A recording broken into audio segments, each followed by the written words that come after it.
State 13-2. The winner advances to the national title game, where they'll take on the winner of Friday's Cotton Bowl Classic. When the Texas Longhorns battle the Ohio State Buckeyes, Texas the 5th seed, Ohio State the 8th seed. The Longhorns are 13-2. The Buckeyes are 12-2. Texas quarterback Quinn Ewers ready for a battle. Have first and second down wins that will ultimately lead to shorter third downs and more manageable third downs. And if we're able to do that, then the drive will continue to work down the field, and then obviously we have to score in the red zone. Field goals, I don't think we'll get it done. Bundle auto and home, renters or condo, and save with Progressive. That's the SportsGrid Sports Flash. I'm Chuck Sanders.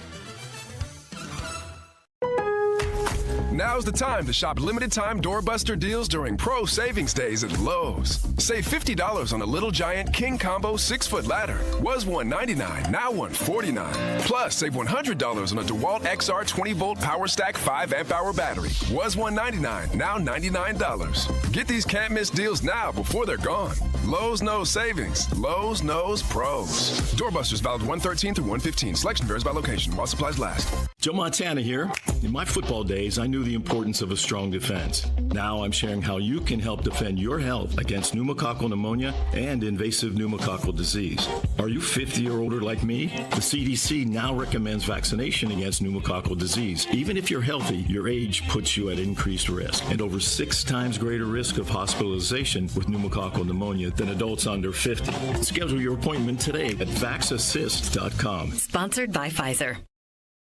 Smart is coming back. The days of just picking teams based on a coin toss are over. You need the latest stats, odds, and information. Make a plan. It's smarter to be on SportsGrid. Well, duh. This is the SportsGrid Radio Network.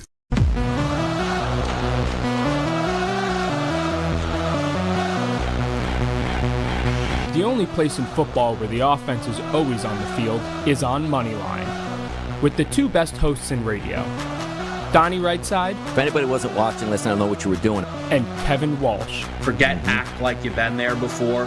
On the SportsGrid Radio Network, SiriusXM Channel 159. Best hour every day officially underway. Playoffs.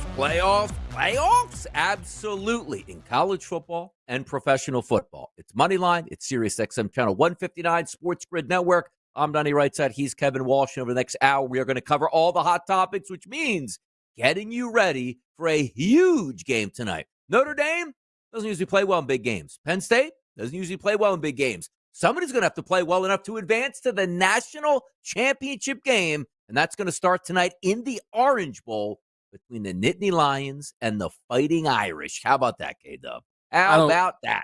I don't like the description of Notre Dame. I don't think they're on the same level as Penn State not as good. And they can't beat a good team. The Penn State thing, Donnie, has kind of been simple for a while now.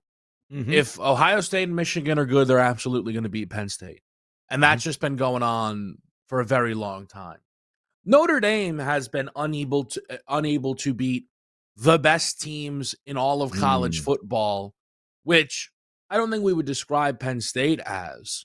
So I think what's funny and why I'm not in love with the matchup of Notre Dame Penn State, either team's win is still going to be met with, well, come on. Especially Penn State, I think, because of the path to this point. Correct. And the line that it says, like if Notre Dame was a powerhouse and 7.5-point favorites over Penn State and Penn State won't be like, ooh, things are starting to change up there in Happy Valley. But they are going to get, I like Penn State. Like we'll break this game down, but I do like Penn State. I think it's an interesting game. And if you're asking me for the semifinal games, which one, Donnie, are you looking forward to more? It's actually tonight. Like even though we only have the 45.5 and tomorrow night's game is around the mid-50s at that point and maybe more quote-unquote star players in Ohio State, Texas. But I like this Notre Dame-Penn State game. I think there's ways to attack it, but I do want to start here on this one. 45.5 is a low number for college football. We're not worried about any weather conditions typically there in Miami. It'll be muggy. It'll be nice. It'll be whatever Miami is. But I don't see anything on this scale here. Let's do a quick double check if it has. It doesn't have any weather conditions, but I don't think we're anticipating rain per se in the forecast. I do think Notre Dame should be a slight favorite, but the Jeremiah Love injury, where he's priced, Kevin, at 35.5 rushing yards now for Notre Dame, that might be the biggest sound piece of this game for me, looking at Notre Dame's offense. So I definitely think it's important. I think it's very bizarre that they would hang his number, what, Donnie, half of what it would normally be considering the opponent. I think that's, very odd. I do think it doesn't probably grab the attention as much because there aren't props tied to it, but Abdul Carter on the Penn State side of it, a potential top 5 draft choice come April, could also miss this game. Neither one of these teams finds themselves healthy. I know that was for some people, Donnie, when they tried to argue against expansion, is this whole thing's going to become a war of attrition. They're not used to playing this many games, this, that, and the other. And there is some validity to that. But all in all, I think you have key injuries on both sides of the football here for this game. Yeah, Abdul Carter for the Penn State Nittany Lions, one of the best pass rushers, which would make a big difference if he's 100%. We're getting the, hey, he looks good, but it's a game-time decision, which means he doesn't look good. And also, understand this. It wasn't a leg injury, or let's just say it was a hamstring. He missed 3/4 of the quarterfinal football game and did not reappear. Like, that shows me that is a serious injury where it's not like, give me a harness and just let me play through it. Now, granted, you can go through some rehab over the week and maybe it feels a little bit better and you try some different things. But the fact that he never came back into that ball game, because it wasn't 45-0 Penn State when he got injured at that point, and he was dominating that game, that's something to keep an eye out for. But I do like some of the angles, which we're certainly going to get to throughout this show, going back and forth with some NFL talk and not. I wanted to bring this up before we hit the end of the break, because this is something that we love, these type of topics. It's Brock Purdy and it's San Francisco. They missed the playoffs, but they did have the closing interviews with the press, and John Lynch spoke like, hey, man, trying to get this wrapped up quick with Brock Purdy. We want him to be our star guy and want to be our quarterback and whatnot. And the argument today, which wasn't really an argument, which was, are we going to be smart businessmen in San Francisco with Brock Purdy, Kevin? Or are we just going to say, next in line, $60 million? Because theoretically, he's still under contract for 1 more year. You can't let him play under $1 million. We understand that. But are the 49ers going to be smart and say, you know what? We love you as a quarterback, but we're willing to trade you. But we also want to see what you're worth. Have your agent go out, work out a trade, and give me the financial conditions. Because we know you want to stay here, and we want you to stay here. But this could be a difference of me paying you $55 million or $35 million. Yeah, I don't really know how this could possibly end in Brock resetting the market. I think it would be ridiculous if it plays out that way. And I know that people will point to the top of the market, Donnie, and they'll bring up Trevor Lawrence, or maybe they'll bring up even a Dak Prescott. Brock Purdy has 40 career starts, regular season football. Dak has 122. Dak has done it for much longer, right?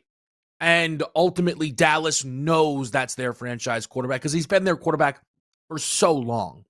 Trevor Lawrence was drafted 1st overall, won a playoff game for the Jacksonville Jaguars.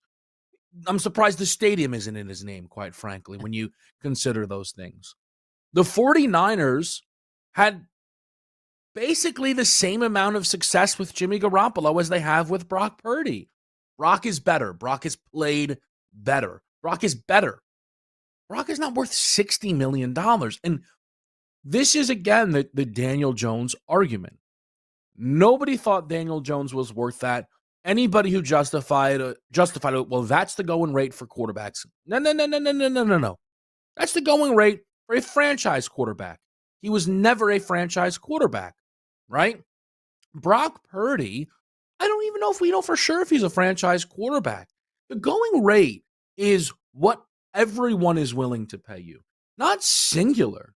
So, to me, if the Niners go, listen, Brock, here's $40 million a year. That's a good piece of business, both sides of the football. But if the Tennessee Titans, who is paying him? Steelers? Ooh. Like, who would? Like, who Come would pay on. him and be like, as a frontline starting quarterback? Like, who would pay him? The Steelers, because I don't know if Russ or Fields is going to be that guy. So let's just say that's a spot. The Tennessee Titans, as we talked about, which actually have the number 1 overall pick, they'll be drafting a quarterback. But there's not, like, because, again, it's worth to the organization and worth to what you actually are. If you remember just a few years ago, feels like now, which maybe was a little bit longer, Derek Jeter. And I remember, like, Derek Jeter was never going to leave the Yankees. But the Yankees and the new Steinbrenner kids, as I like to call them, as opposed to the older Steinbrenner that used to be there in George, they were saying at one point, like, let me get this straight. You want like $25 million when I don't think you can get $5 million around the league. Like, yes, you're important to us as a franchise. And that fight started, which they eventually made amends and paid him a good amount of money. But I did like the Steinbrenner just studying him going like, we put you out in free agency. What do you think you're actually getting as compared to what you're getting from us at this point? Cooler heads prevailed. They settled on a number. Both sides were happy. But I feel like that where you would owe it to yourself, like, hey, Brock, I don't want to disrespect you. We do want you as our starting quarterback. And if somebody's going to say, you know what, here's a written contract, 5 years, $300 million, looks like we got to sign you back at that money. But just being a smart franchise doesn't mean like, well, we don't want to upset him and pay him under his worth. No, just find out what his worth is on the open market and go back to it. Now, granted, will some teams not negotiate and they try to look through the games like Lamar Jackson was in Baltimore, find your true worth? Do we know that? But if we're having this argument, like, does it ever come up, Kevin, like, hey, Dak Prescott's up for one of the biggest contracts. Like, look, he hasn't won, but it does make some sense. Or Jalen Hurts getting his money, or Lamar Jackson, or Joe Burrow. Like, we didn't have those arguments like he's not worth it.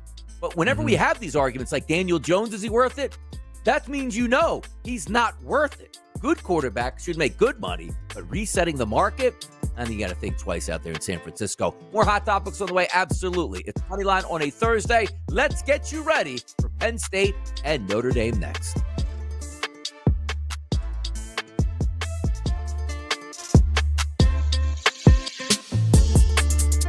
We're the club you want to join, even though we'd have you as a member. You'll like it here. We have munchies. And the winning edge. This is the SportsGrid Radio Network.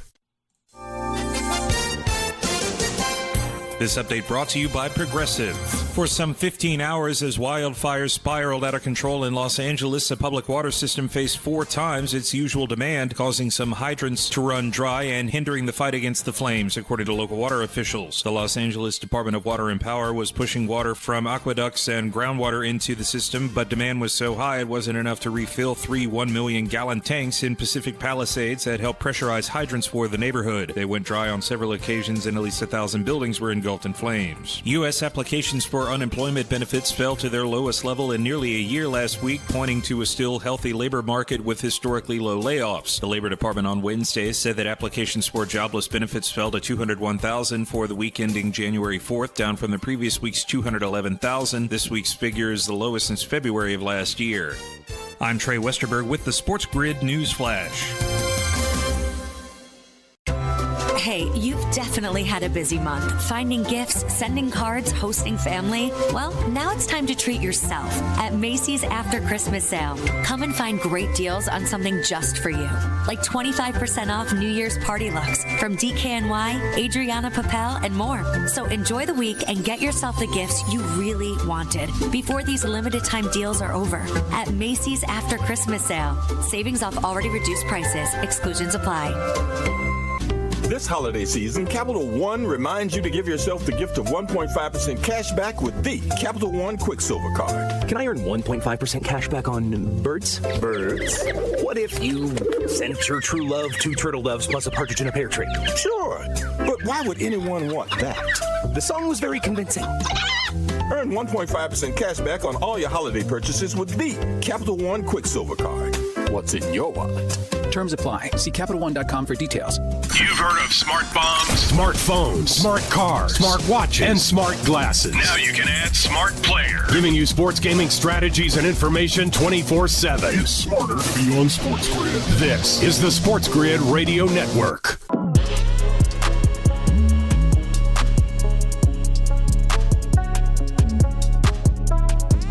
Semifinals in college football start tonight, then hit it Friday night.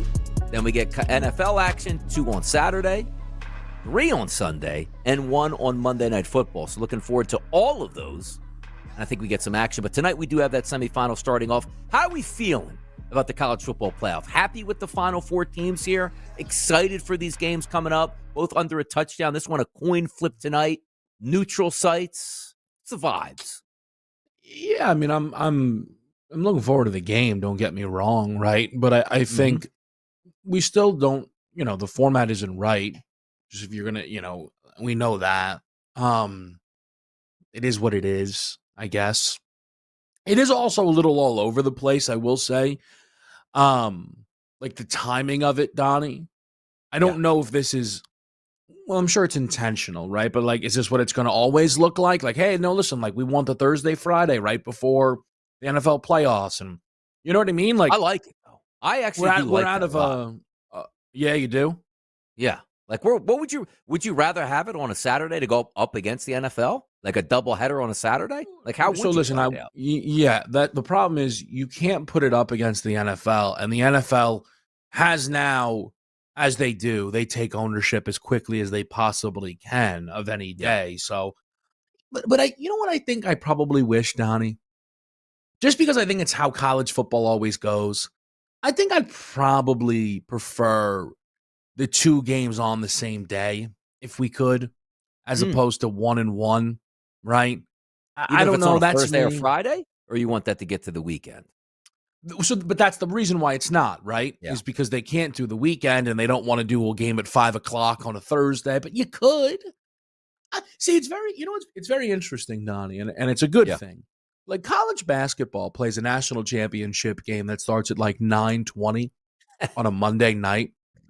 And like college football's like, yeah, we're going to actually go prime slots here, like exclusively. Ooh, Thursday night football dropped out. We're going to get in the mix right there. Perfect. Friday night still open. Great. We're like, they're doing a good job for the most part of giving their games a really good chance to thrive. I'm just, I still think like I want, like even I go back to like the opening Saturday where it's like, one game. It's like, I don't need you to be the NFL.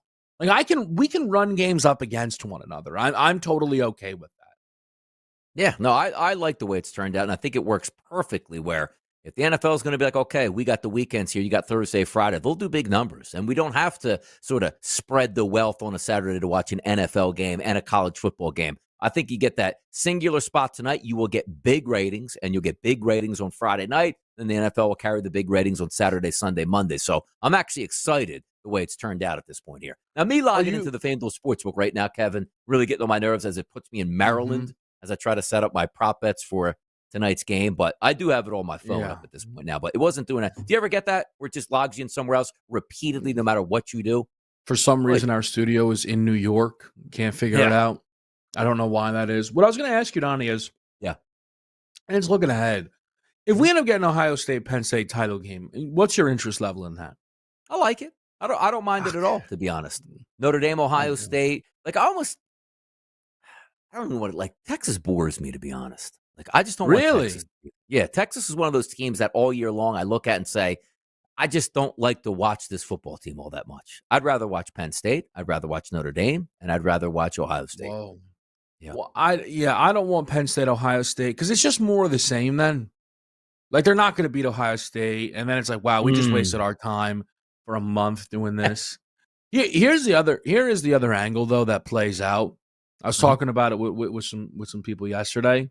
Yeah. Like, Drew Aller immediately decided to tell people he was coming back. Idiots. NFL circles are like, what are you doing? Like, we're dying to take you, please. But, like, Donnie, like, are we sure that he doesn't just go, yeah, never mind, I'm leaving? Yes, why not? Well, like the backup hip is going to Missouri all of a sudden, correct? Right? Like I'm just trying to figure out. Like there was no reason for him to do that. Like even because I don't know if the quarterback would have left anyway. Like I just said, look, I'm undecided right now. If I have a good run and I get calls that like, hey, you're top 5. Like why are you staying at Penn State? Doesn't make any sense. Get out there, get in the NFL, and make your big money as a top 5 paycheck and live your life at that point. But it is interesting. It's like, you know what?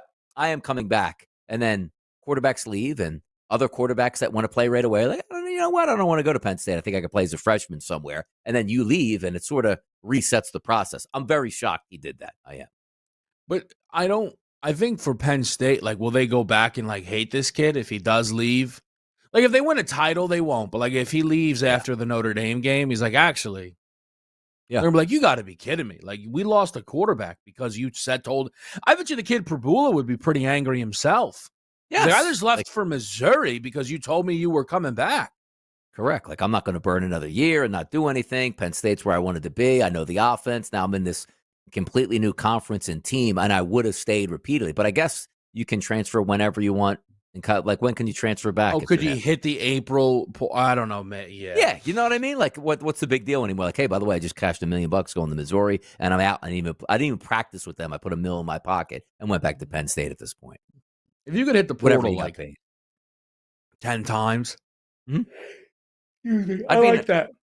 I would be in the portal I say it now. Like, I hate the portal. I don't think the kids should be going about this way. We've bastardized NIL, which name, image, and likeness, which was, hey, man, you can sell cars, you can sell TVs, you can sell whatever you want nationally and get whatever money you have. Or you know what? Local pizza shops, local Chipotles. Hey, man, can we put you on a poster for, like, free burritos all throughout the week? Turned into NIL just means pay for play. Don't do anything in return for me giving you money to come to the school. By the way, how did it get to that point, though? Name, image, and likeness was, let me earn a little bit of money off of my name, turned into, we'll give you money regardless of what you do here.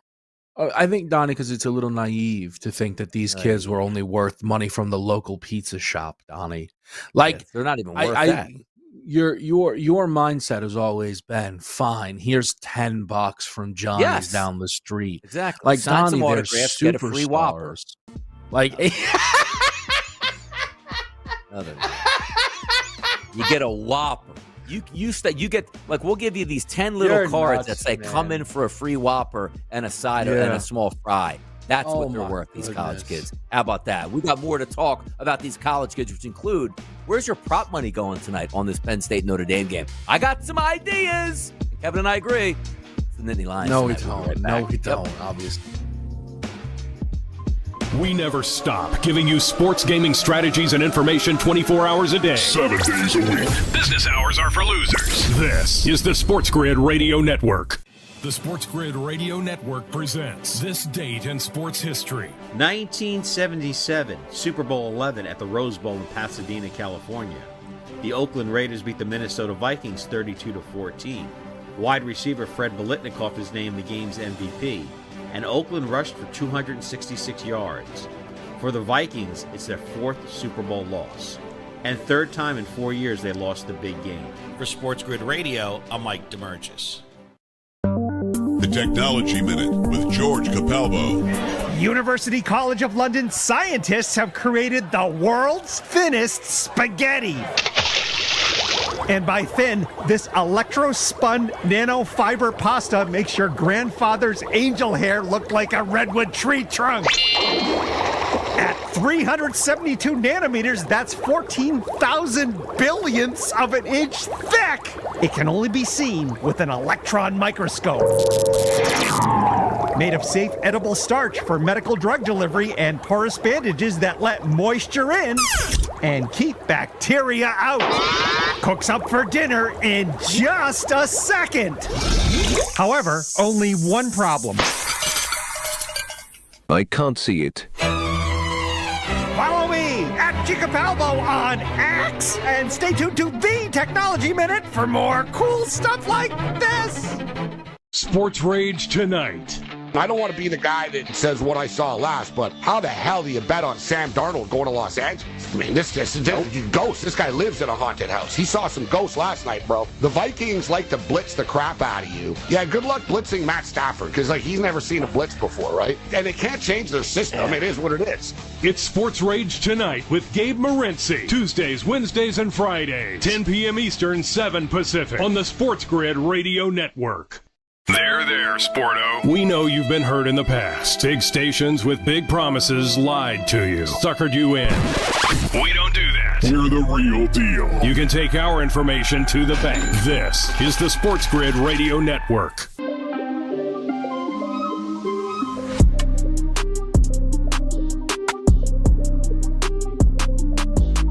Bing bong, we're back. It's the best hour of your day. You know it is. It's Donnie Kevin right here on Moneyline, Sirius XM channel 159. Looking at the prop bets for tonight. And it's not Army-Navy. Trust me, it's not. The quarterback props, Drew Aller, who are some saying if he does turn pro, could be a top 10 pick. Yeah, he's at a $183 in this game. Yeah, explain Riley yourself Leonard, right off the bat. Correct. Like Drew Aller, come on. Just a new thing in college. Unbelievable. Like, we don't need you to pass, but you got a big arm, so we'll just take it for granted. You'll be a great quarterback at the next level. Is that what we're getting at an hour now? Can't stand it. Drives me nuts. All right, go ahead. Keep going. Like, imagine Shedeur Sanders coming in with a $183. He'd get shredded. Like, this bum. What? Right. Top 10, not even draftable 183. But now we're taking a look. Kid's smart, kid's heady out there, going to make the right decisions. Buck 83. Riley Leonard, 164. Do you have any thoughts on that passing game? Because most of my eyes are coming from the running game per se tonight, because I watched Notre Dame the way they operate and the way Penn State would like to operate. That total, sitting with these two totals at quarterbacks, like 45.5. I actually, and at least he's alting the over. We knew that's what he was going to do, of course. Yeah. Play the devil's advocate. Could they get there? Of course they can. But this game to me lays out. Like, if you are Penn State's offense and Drew Aller, you come in this football game, Kevin, I'm like, you know what? Let's light it up, man. Let's really change the dynamics. Let's throw it all over the yard. Or do you say, like, we don't think Notre Dame's going to score a lot. They're going to play good defense. So why should we just hand them the football at times? Yeah, I think Penn State has come out in some of these games. They've thrown early, and then they just, all right, Allard, let's not mess this whole thing up. And they let Singleton and Allen run wild. I think for me, looking into the Riley Leonard passing number, Donnie, it's tough because I'm sure everyone's experience where you have like a gut feeling around a game. Yeah. I just have a feeling that Riley Leonard will be throwing the football some here against Penn State. But I'll call it like I see it. Like, I can't really back it up through what Riley Leonard has done during the season, right? I think he has 3 200-yard games. One of them did come against Indiana, right? Threw for 90, which was his lowest number this season in the game against Georgia. Yes, I mean, look, some of it is I think it's a bounce back spot. I think there's multiple pathways to victory, whether that be trailing, whether that be just trying to kind of, give a different look to Penn State. Like, Donnie, we talk about, I think Penn State, at least through the playoff, has looked more balanced than Notre Dame, right? Notre Dame looks far more run heavy. So I think, to me, Notre Dame throwing Penn State that different type of look through Riley Leonard is something I'm very interested in. And I haven't placed action on it yet. Because, like, even a part of me is like, am I getting a good number at 164.5? Even because he threw 90 last week. Yeah, no, barely even had to and still won the football game. So, the MO of these teams, like, hey, if we can control the ground game, we're going to do that, as opposed to let's just change our stripes and say, first 16 of 17 plays, we're going to be the air to try to trick this team up at this point. But if we are looking at the overall ground game itself, Singleton and Allen, respectively, close together. 61.5 is a rushing number for Singleton. For Katron Allen, 58.5. But the alarming numbers for me come on the opposite side with Notre Dame. Like, if Jeremiah Love was healthy, we're not posting a 35.5 at this point. Seeing with the bulky leg brace during practice, hey, he's going to play. Is that more of gamesmanship? You better get ready for this guy. Then we're going to hammer Jadarian Price, who's a very good running back himself, but technically doesn't get the opportunities because of how dominant and dynamic Love can be. Because Price, he's listed at 48.5 yards tonight compared to Jeremiah Love at 35.5. Do you have any looks from running backs? Because for me, Singleton and Allen, it's one of those, Kevin, where you get angry at yourself. Well, I think Singleton has a good game. Wait a second. Allen, 20 more yards and the touchdown. And you know how it goes on that coin flip where you're watching the Detroit Lions. It's like looking at the TV, trying to catch a glimpse of who's running into the huddle when it's 1st and goal, because you truly have no idea who it's going to be. It's hard for me to focus on a Penn State back. Normally, I would say, because I've loved Jeremiah Love this year, anytime touchdown market, I don't think I can take him tonight. Are you looking at anybody, including quarterbacks, in the running game? Yeah, I don't like crowded backfields in college because I think at times you get into like the no rhyme or reason end of it, Donnie, where it's like, hold on a second. So I got a guy 6 yards a carry, 11 carries. I got another guy 2.5 yards a carry, 11 carries. I don't even know. Or like week over week, they're like, we went hot hand and you're just sat there like, hold on, how'd I get 4 carries from the team starting running back? Of the group, I really want to dive more into Jadarian Price for this game. Because, Donnie, like, if you look at the Jeremiah Love number, right, that's 35.5. What would Jadarian Price's prop be if Love couldn't go? High 70s? Yes. Right? Yes, because that's 17 plus carries. Yeah. We don't know how much Love is going to go. Instead of banging an under on Love, I may take Price and just hope for volume. Yeah, in the last couple games, like, let me just take him to get that 25-plus number, which he will be right around, and possibly more tonight. We're going to talk touchdown props coming up next between Penn State and Notre Dame. You're listening to your source of sports gaming strategies and information. We call it the winning edge. It helps make the odds even. This is the SportsGrid Radio Network. Progressive presents the SportsGrid Sports Flash. I'm Chuck Sanders.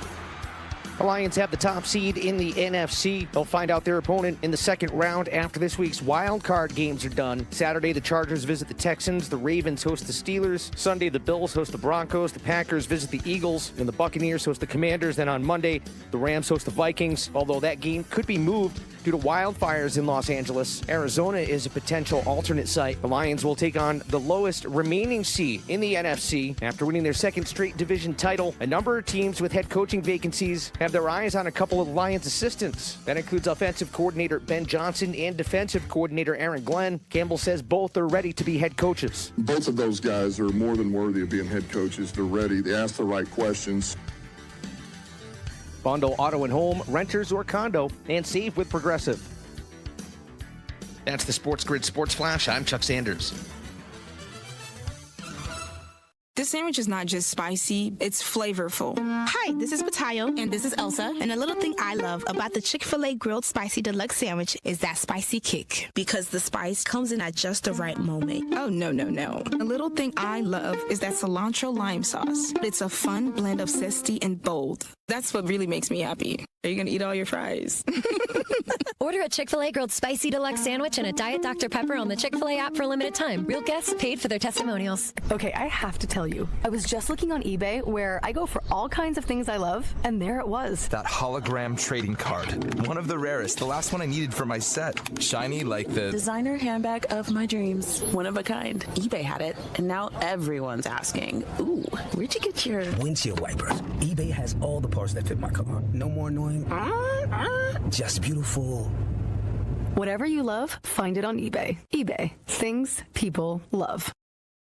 Be the master of your domain. Get the SportsGrid mobile app so now you can get the winning edge while your wife is in a dressing room trying on stuff while you wait patiently on the uncomfortable chair.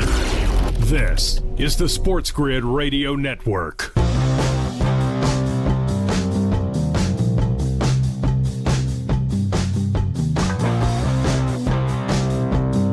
Touchdown, Notre Dame! The question, who gets touchdown for Notre Dame and or Penn State? Because typically, Kevin, it's an odd market in college football. Ooh, you know what? Man, I know Genty's scoring. Yeah, good luck with that. Minus 600, 700, 800, minus 1,000. It's like, okay. Ooh, you know what? I want to have Travion Henderson score or something like that. Ooh, you're going to pay a pretty big premium for that. You don't get that tonight. And that's a correlation of 45.5 as a total. Leader, Riley Leonard, minus 110. Tyler Warren, minus 105. Love, plus 105. Singleton, plus 115. Price, 115. You see where we're going? Like, we actually have options tonight with guys that are going to be catching passes, like Harrison Wallace, plus 280 at this point. And also, Faison for Notre Dame, 320. You have some numbers on the board that actually finally make some sense. You looking at any looks here, pounding one into the end zone? So the way I'm a little more interested is, and look, there are some good options. I'm not going to say there's not, because again, you set it up perfectly. What we're used to, this looks like an NFL game here, right? Mm-hmm. I am a little interested in taking each quarterback to throw a touchdown, Donnie, at like minus 107. I see it at the moment. Yeah. Where, because I told you I'm expecting Riley to throw the football a little bit extra tonight with some effectiveness there. Because the problem with Notre Dame, like I'm sure people will be looking for their Tyler Warren touchdowns.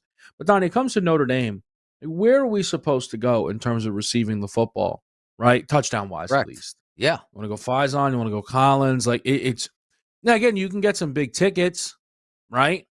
You can definitely get some big tickets. And maybe that's like, Donnie, is there an angle to do your approach of let me split two guys here? If I clip one, it's a great night. Yes, if I clip both, absolutely. Oh my goodness. Yeah. Like you're clipping both Penn State running backs right at that point. Plus 110, plus 115. If you told me now they both scored, I wouldn't be shocked. If you told me if one of the two scored, I wouldn't be shocked. I would be shocked if you told me, well, Penn State scored 3 touchdowns and neither one of those guys got one of those.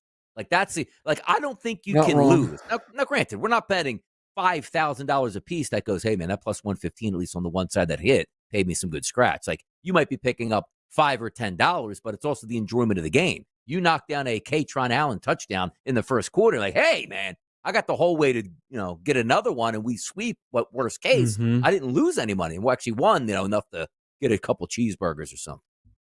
Now you got me looking at the specials market too. A rushing Climbing. touchdown each quarter, 8-1.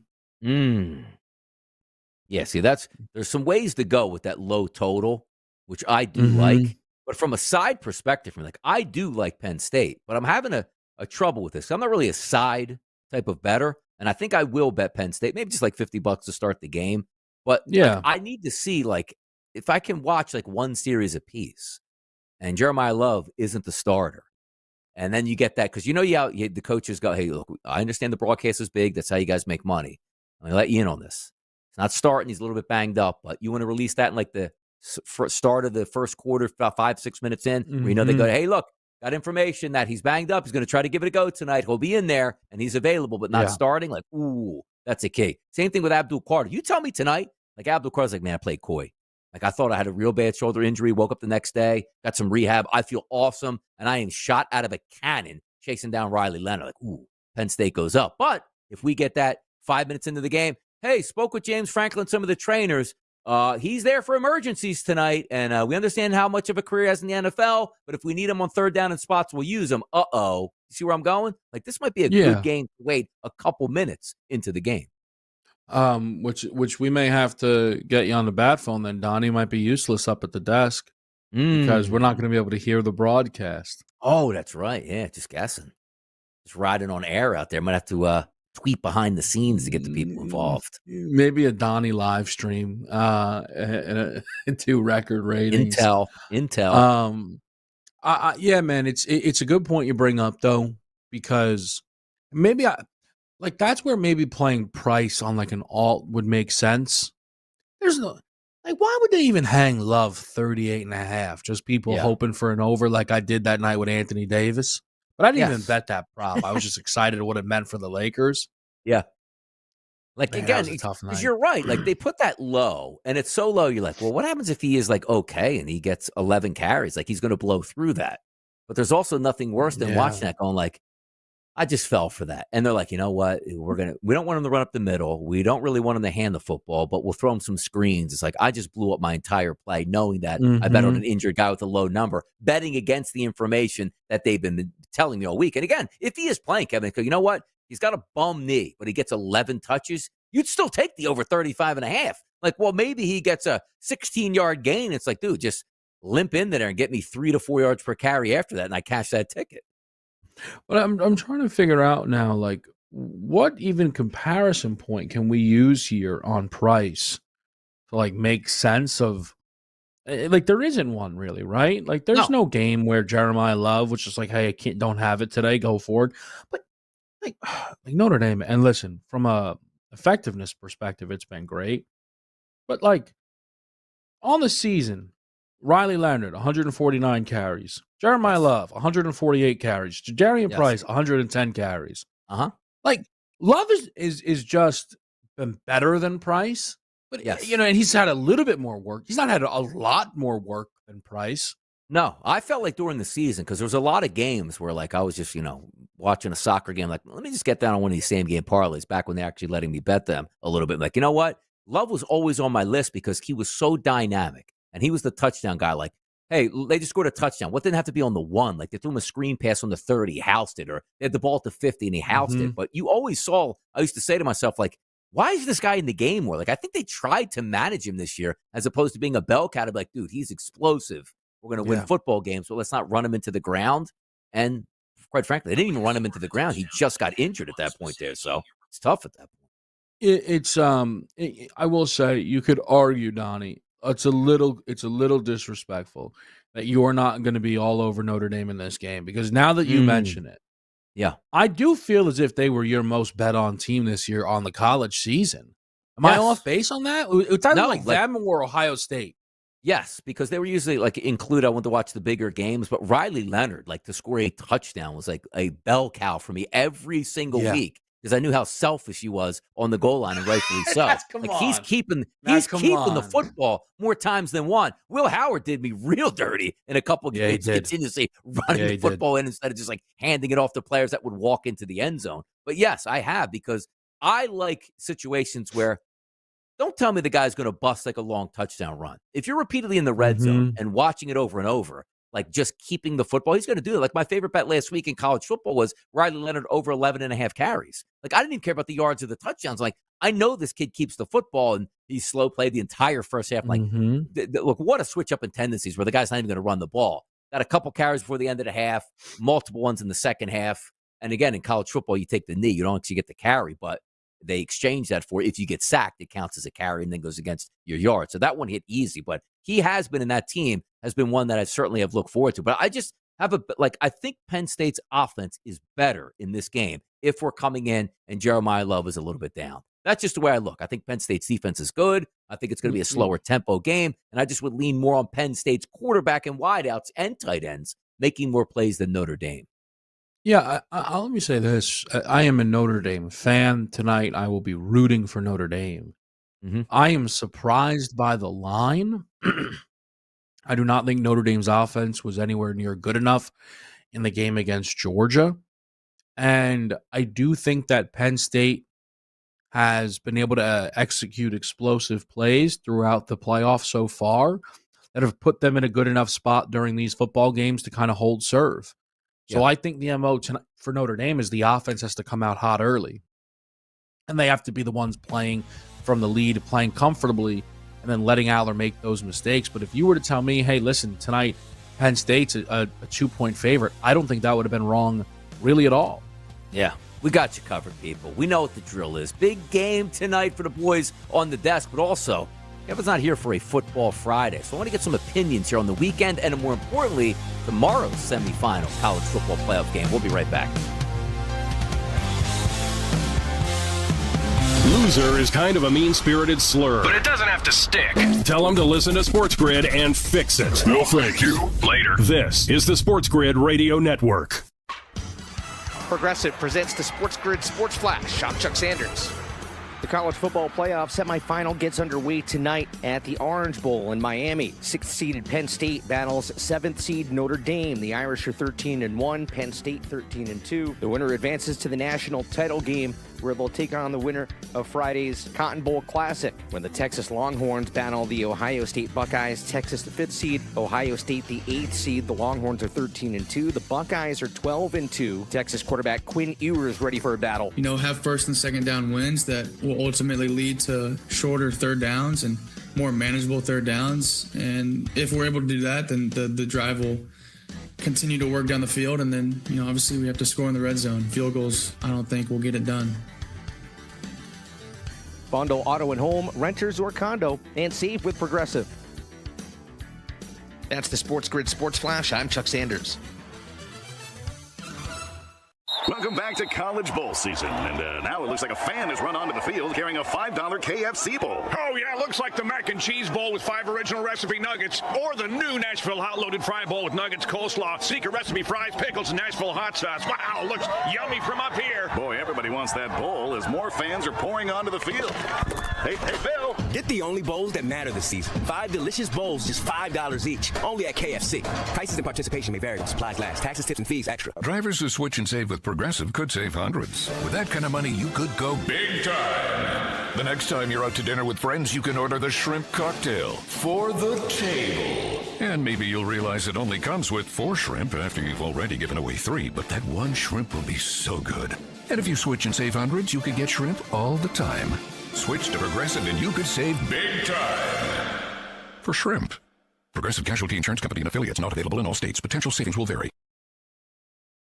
If SportsGrid was a burrito, we'd be the one with steak and carnitas packed so full every bite made your cheeks poof out like Dizzy Gillespie, so the name's stuck and now even your mother calls you Dizzy. This is the SportsGrid Radio Network.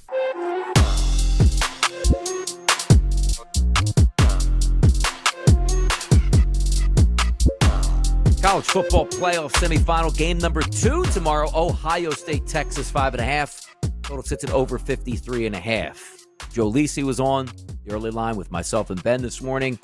12-1 was Arch Manning's anytime touchdown prop. And as we were talking about it, Kevin, it went to 13-1. I jumped in. $25 pays back $325. I don't know if it's going to work out. I don't know if Arch Manning even gets a carry. But the way I'm playing that game, and we'll get to the analytics of it and which sides that you might like, is for me, we're now at the point where it's like, okay, We can't hurt Quinn Ewers' feelings because we're still going to probably need him late in the season. We're going to win these football games. Hopefully he gets it together and plays good football, which he has done at times.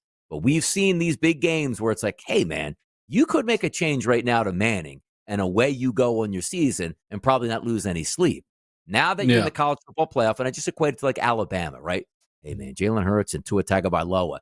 Nick Saban didn't give a damn about anybody's feelings in some of those big moments. Like, make that change right now so I can win this big football game.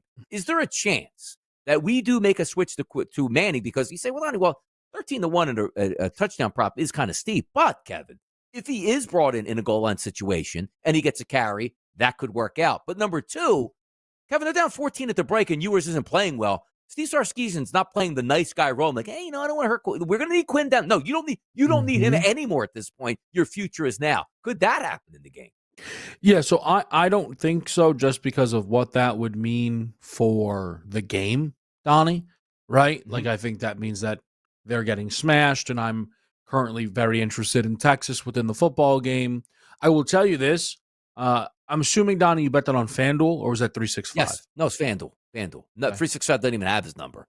Yeah, I bring it up because DK, Donnie, has been booking him for the most part like a starter. Okay. Like, it's very, like, they moved it, but like, it's fine. Where's he at there? 500 on DraftKings, which is insane, right? Like, yeah, you're tripling your number. Because, Donnie, they could bring him in for a package or whatever it may be. But you're not.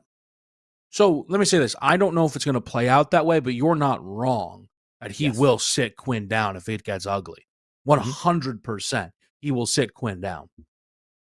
So I'm looking forward to that because the intrigue for Texas would be really ramped up if Arch then was the new starting quarterback, which he hasn't been. But there's a lot of talent around that team altogether. But I asked Joe the same question. Like the 5.5, Texas is a really good football team. They didn't stumble into this spot. They didn't get lucky along the way. They've taken some punches against some good opponents and have handled their business for the most part. So now you say, all right, they're in the semifinal. Is Ohio State just that good and a wrecking crew? And is it recency bias where the minute that line came out, I was like, oh, Ohio State by 3 touchdowns. I can't even believe it's under a touchdown. Yeah, no, I like Texas. Now, I will tell you this. Here's an old story, Donnie, not that old. The Joe Burrow year at LSU, right? So in the playoff, they beat Oklahoma. I think I teased Oklahoma up to like plus 27.5 and still lost in that game. And Clemson beat Ohio State with I think that was Lawrence up against Justin Fields. Yeah. And I was not as aware of like things as I am now, Donnie. But the look ahead line had Clemson, I think, favored against LSU. So then the lines came out once those games went final, and Clemson was catching like 3 or whatever it is. And I was like, oh my God, it's the wrong number. Boom, click. I was all excited. I go, it's going to flip around. They forgot about the look ahead line, and that never happened. I bring that up because the look ahead lines for Ohio State against Texas were closer to Ohio State minus 1.5, 2.5 points. So to see this number, Donnie, balloon up to 6, my brain immediately goes, well, I'm taking Texas. Overreaction.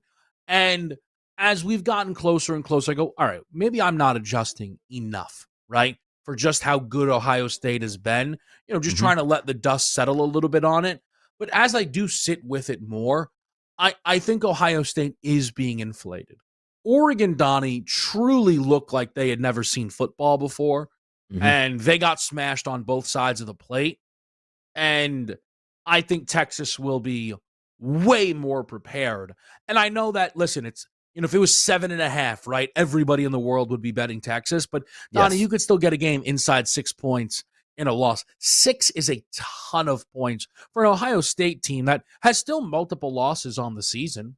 Yes, like that's the funny thing is like, hey, man, they're world beaters. Yeah, did you see them lose to a whack Michigan team that could barely even take snaps, let alone run the football, and they lost that game? And then they go in the playoff and absolutely hammer their first 2 opponents, which gives you some food for thought. Touchdown props in that game. I always look at the running backs here for Ohio State. Travion Henderson, minus 125, and then Quinshon Judkins at a minus 120 price. So playing this one out, do you have your eye on any prop bets in that one, per se? The tough bit of it all is, Donnie, I am leaning under because I like Texas, because that is how Texas wins this game, I think, with their defense stepping up. I don't think they win this game 35-31 necessarily. So I think that'll probably start to push me to the Texas running back room that didn't have themselves a great week against Arizona State, right? You think about the opponents for Ohio State so far, Donnie, in the playoff. Dylan Sampson, injured. Jordan James, injured. They haven't seen a great running back room so far yet in the playoffs. So that's probably going to be props-wise where I start to get involved. All right, so we got the college football semifinals coming up starting tonight. Penn State and Notre Dame tomorrow, Texas and Ohio State. Then a big week of action going through in the NFL. But before we get there, you're a big NBA guy. Big NBA game went down last night, and a team that is sitting with an outrageous record in the Cleveland Cavaliers. Can we buy them yet? Because, before the game, Kevin, 10-1 to win a championship at 32-4, whatever the heck they were coming into that game or what they stand now. Yeah. What are we thinking about Cleveland, though, in the season, quick? It's a great question, and I think I have the answer as to why they are so difficult to believe in and why, Donnie, they've not caught a lot of eyes. Yeah. They're 32-4, and it's the worst basketball Donovan Mitchell has played in like 6 years. And it just doesn't make sense. Atrocious. But like they don't have the star to back it, Donnie, and that's where people go, ooh, can't get into this. Cannot get into this. You know, I'll tell you one guy in a losing effort, SGA, 31 points. Go figure, scored 31. I mean, what is the deal with him at 31 points? We'll be right back. It's Moneyline.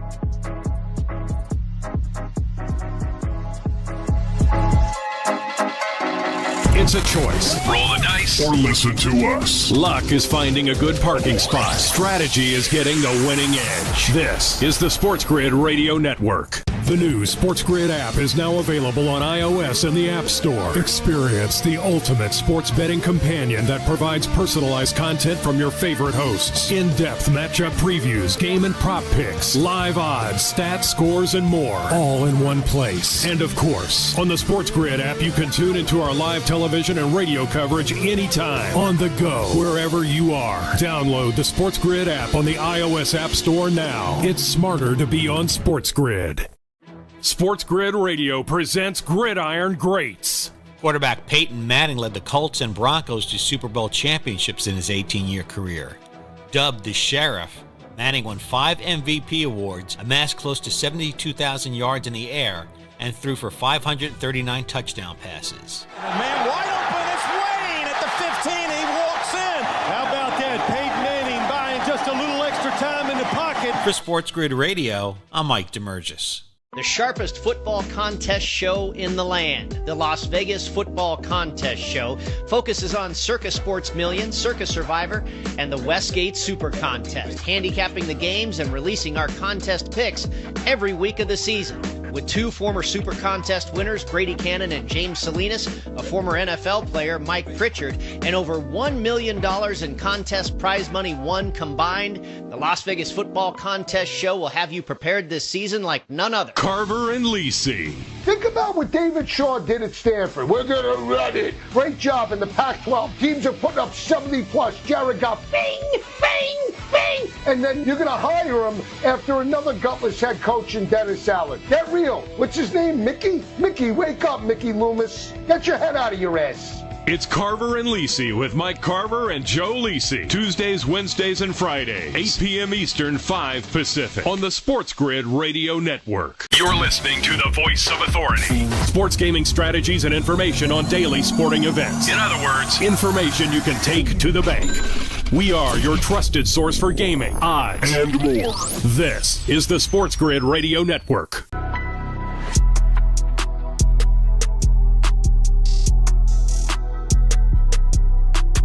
I love the next 5 days. I do. CFT guys will be in the studio tonight getting you ready for the semifinal, watching it all the way through. Friday night, the Grid's got you covered for that Ohio State-Texas game. And then the PFT boys, Saturday, Sunday, and Monday night, making sure we bring everything you need to know up to date. Which, again, tomorrow is a Football Friday. Yesterday, Kevin, I almost had like a Football Friday on a Wednesday, getting the people updated. Here's the plays that we got. Here's what we like behind it. Had some fun doing that. Tomorrow we'll do the same on Football Friday, which we don't have you here to get some of those preliminary thoughts out to the people.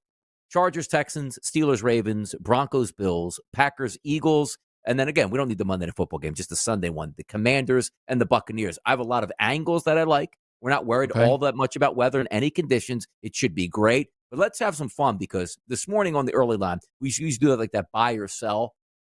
And the one that was kind of interesting was, which team has a better chance to win outright? Steelers or Broncos in their games between the Ravens and the Buffalo Bills? Because to me, Kevin, I actually went Steelers. Like they're both one's 8.5, one's 9.5. Winning outright, I think the Steelers have a better chance than the Ravens as opposed to the Broncos and the Bills. Any thoughts on that? I am trying to not do the dumb thing, but sometimes you just got to be wrong and live with it. Last year, Donnie, I really thought Green Bay would beat Dallas, and then at like the 11th hour, was like, Dallas probably smokes and they've been great at home. Like Donnie, I have a real similar feeling to Denver against Buffalo. I do, and I shouldn't, because the Bills have been really good this year, and the Broncos have a rookie quarterback, but that defense has been nails, and Pat Surtain's the favorite to win Defensive Player of the Year. And Bo Nix has been gaining confidence as these games have been going on. And they've been playing playoff football in Denver for weeks now. And give me Sean Payton over Sean McDermott. So as we're getting closer, Donnie, I'm liking the Broncos more and more. And it's not even Bills slander. Like, that's the thing. I don't even want to get on and be like, Josh Allen. It's not that. It's just it feels like a spot where the Broncos can stun. It really does. Yeah, it will be fun to watch it play out. The Eagles and the Packers, good weather conditions on Sunday between those two. 45.5. Jalen Hurts obviously looked like he's going to play. The quarterback on the other side, Jordan Love, trying to tell you that he might not play, which I don't even know where that's coming from. Yeah, that's what is that? Yeah, it's like we have fun with that this morning because I'm like, usually quarterbacks, they'll be like, Jordan Love, I can see you actually don't have a throwing arm right now. Are you playing this weekend? Yeah, I feel great. I throw up my left hand. This one was like, you know what? I hope to play this Sunday. It's like, I never heard a quarterback. Usually it's the complete opposite. Like Kenny Pickett shattered every rib in his body. He's like, what are you kidding me? I'm going to miss this game against the Cowboys? No, I'm playing there. Oh, by the way, Kenny Pickett's got multiple, cracked ribs at this point. Like, he never let us know that. Jordan Love is like, yeah, my elbow, it really hurts. I don't know if I'm playing, which is kind of funny to me. You know what? I saw something like somewhat similar. They said, hey, Josh Allen, what should teams looking to hire Joe Brady know about him? He goes, nothing. Absolutely nothing. He's terrible. I'd stay away, quite frankly. Not very good. Because he's like, please don't take another good offensive coordinator away from me right now, please. Correct. I can't keep going through this. Yeah. So it's funny you say that, too, because, talking about football this weekend, but I saw a couple quotes coming out like Steve Spagnuolo is getting interviews and people are like, please just take him away from Kansas City. Like somebody hire him, which is the same thing in Philadelphia where we joke about, hey, man, boy, Steichen gets fired and then you sort of see Kellen Moore moves on. He comes back because just don't take your coordinators, which makes it so important where you look at Detroit. And I understand, it's hard to get to the top of the mountain in any sport here. And once you're there, you got to maximize. Like the Eagles lost to Kansas City, despite we thought they had a better team. Same thing with San Francisco last year. You think Kansas City has a better team than Kansas City? They didn't get it done. Detroit is going to lose Ben Johnson at the end of this year, which that guy dials up the most crazy nonsense. Like, well, it's the scheme. And, Dan Campbell's been in the room with them for 3 or 4 years, and they'll just elevate another offensive coordinator. The quarterback coach that we've seen that play out before. You can have the scheme all you want, but if you don't have the architect pulling the strings, that's what I look at. Like Detroit feels like to me, Kevin, they better get it done this year because that is going to be an outrageous blow, specifically if he goes to Chicago. They're going to lose their OC and DC this offseason, which is usually only reserved for the Philadelphia Eagles. Like, I still can't believe Jonathan Gannon got hired by the Arizona Cardinals. And, ultimately it's worked out for all parties. But, the OC-DC double dip, Donnie, is a tough blow that seemingly is a lock for them. Big football on the horizon. Catch the boys tonight on the set live for Notre Dame taking on Penn State. For Chris Brown, the Wheels of Steel, Donnie Rightside, and Kevin Walsh, thanks for tuning in to Moneyline. See you tomorrow on a Football Friday.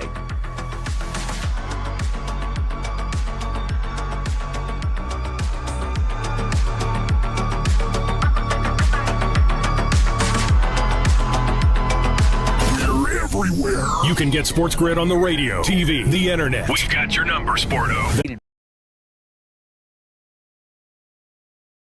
Penn State 13-2. The winner advances to the national title game where they'll take on the winner of Friday's Cotton Bowl Classic. When the Texas Longhorns battle the Ohio State Buckeyes, Texas the 5th seed, Ohio State the 8th seed. The Longhorns are 13-2. The Buckeyes are 12-2. Texas quarterback Quinn Ewers ready for a battle. Have first and second down wins that will ultimately lead to shorter third downs and more manageable third downs. And if we're able to do that, then the drive will continue to work down the field, and then obviously we have to score in the red zone. Field goals, I don't think we'll get it done. Bundle auto and home, renters or condo, and save with Progressive. That's the SportsGrid Sports Flash. I'm Chuck Sanders. Welcome back to College Bowl season. And now it looks like a fan has run onto the field carrying a $5 KFC bowl. Oh, yeah, it looks like the mac and cheese bowl with 5 original recipe nuggets, or the new Nashville hot loaded fry bowl with nuggets, coleslaw, secret recipe fries, pickles, and Nashville hot sauce. Wow, looks yummy from up here. Boy, everybody wants that bowl as more fans are pouring onto the field. Hey, Bill. Get the only bowls that matter this season. 5 delicious bowls, just $5 each. Only at KFC. Prices and participation may vary. Supplies last. Taxes, tips, and fees extra. Drivers who switch and save with Progressive could save hundreds. With that kind of money, you could go big time. The next time you're out to dinner with friends, you can order the shrimp cocktail for the table. And maybe you'll realize it only comes with 4 shrimp after you've already given away 3, but that one shrimp will be so good. And if you switch and save hundreds, you could get shrimp all the time. Switch to Progressive and you could save big time. For shrimp. Progressive Casualty Insurance Company and affiliates, not available in all states. Potential savings will vary. No way football is playing in the fall and winter because the hits don't hurt as much when you're numb. Get the lowdown on all the sports action coming up right here. It's smarter to be on SportsGrid. This is the SportsGrid Radio Network. You're listening to Football Full Circle with Joe Lisi and Ben Stevens. Live right here on Football Full Circle, it is FFC. He is the mastermind of the pigskin. That is Joe Lisi. I am Ben Stevens. And what a huge Thursday we have for you on SportsGrid Radio in Sirius XM Channel 159. It is game day once again in the first ever 12-team college football playoff. Down to the Final Four. It is the start of the semifinal round with our first of 2 matchups that will decide who competes for a national championship in just over a week. On this Thursday night in Miami, it's the Orange Bowl between Notre Dame and Penn State. Tomorrow, a Cotton Bowl in the heart of Texas between those Texas Longhorns and the Ohio State Buckeyes. And we are just 2 days out from the start of the opening round of the NFL postseason. It is wild card weekend in the National Football League. The news and notes that you need all around the carousel as well. A jam-packed hour up until 1 p.m. Eastern on FFC. Yeah, absolutely. I mean, the game tonight between Notre Dame and Penn State, that's the one that I'm really looking forward to. You have 2 defensive-minded teams. We'll see a 45.5 total. We'll see if Drew Aller could step up, Riley Leonard, and that offense that dominated Georgia in terms of the second half of that matchup, running the football effectively. Can they do it on the Penn State front seven? And then the ball game tomorrow night for college football. I mean, that's the marquee matchup, right? Ohio State playing as good as anybody right now. Will Howard and that offense, can they just dominate the Texas Longhorns the way they did against Oregon and in their first matchup against Tennessee? And then the NFL playoffs.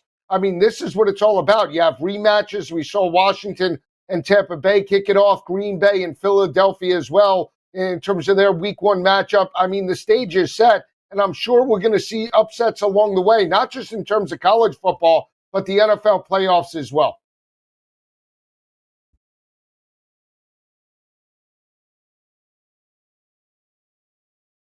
And that's what we have in regards to tonight's matchup, Notre Dame and Penn State. You see the total at 45.5. You have Notre Dame right now, a 1.5-point favorite.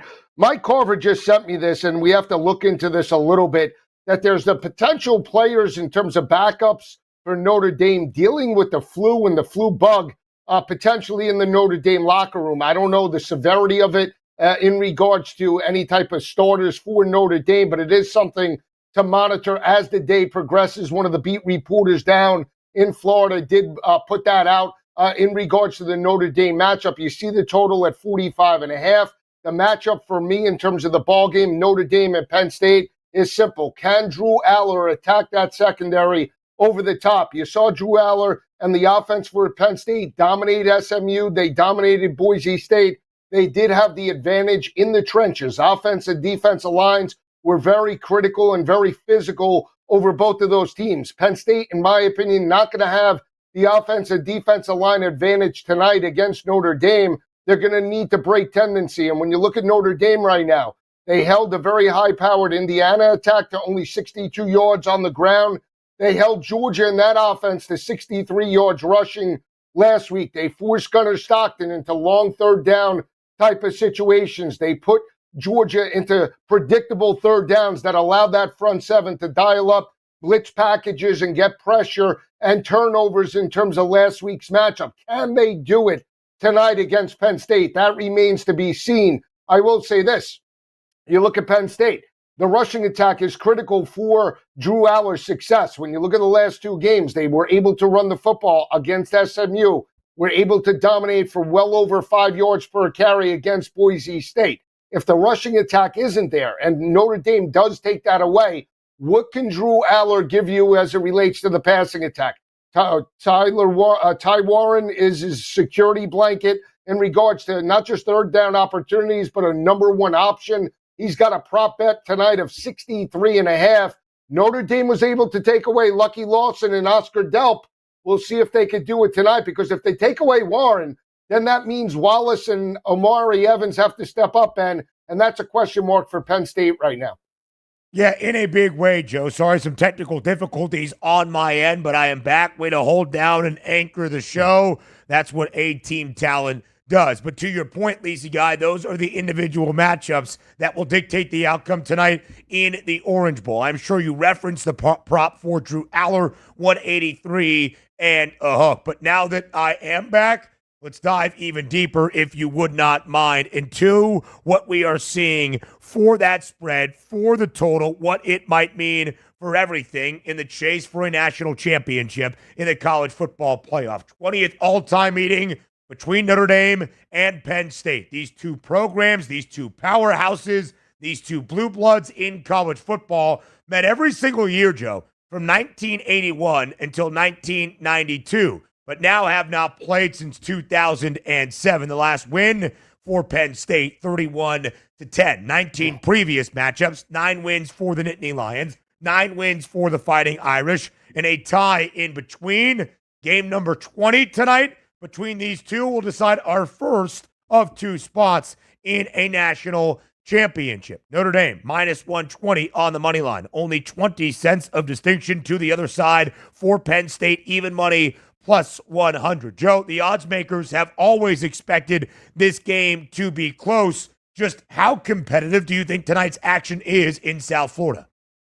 Yeah, I think it's very competitive. Again, you have 2 top 10 defenses in Penn State and Notre Dame. I do give the edge, though, overall. The more complete team, in my opinion, is Notre Dame over Drew Aller and Penn State. It's not a knock. I just think when you look at that matchup against Georgia with Gunnar Stockton and that offense, they completely took away the rushing attack of the Bulldogs, forced the game in terms of Gunnar Stockton's shoulders, and he couldn't answer the bell. Again, that secondary, to me, is the difference tonight. If they live up to expectations and how they've played all season long, 18 interceptions, 50% completion percentage, they've only allowed basically 12 passing touchdowns all season long.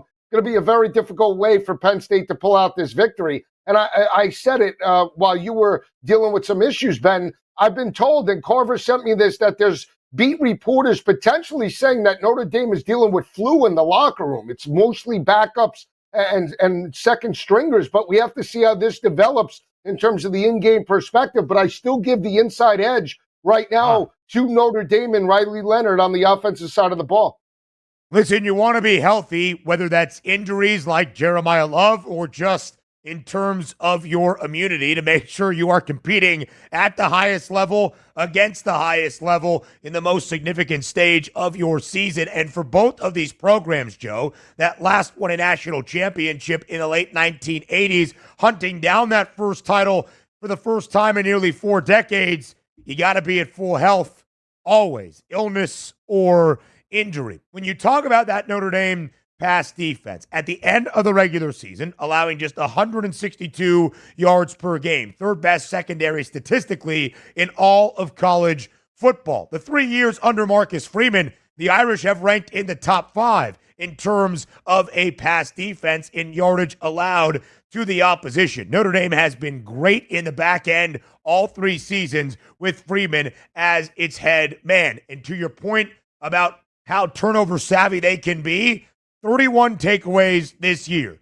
That's the most in FBS college football. In 148 points off those takeaways. Also the most in college football. Joe, as we saw on display in the turning and key moment of that Sugar Bowl against Georgia. Final 30 seconds or so of the opening half. The strip sack of Gunnar Stockton. One play later, the touchdown strike from Riley Leonard to Bo Collins. That was the huge difference for the Irish to take the momentum into the half. And, of course, the 98-yard kickoff return from Jaden Harrison to open up the second. Yeah, and when you win the turnover battle, run the football, and don't give the opposition a short field more times than not, you're going to be within margin. Now, they have to actually win this game as being a 1.5-point favorite on a neutral field. But that being said, when you have a defense that could change the complexity, very difficult to overcome for Penn State. Plenty more of an Orange Bowl preview in FFC next.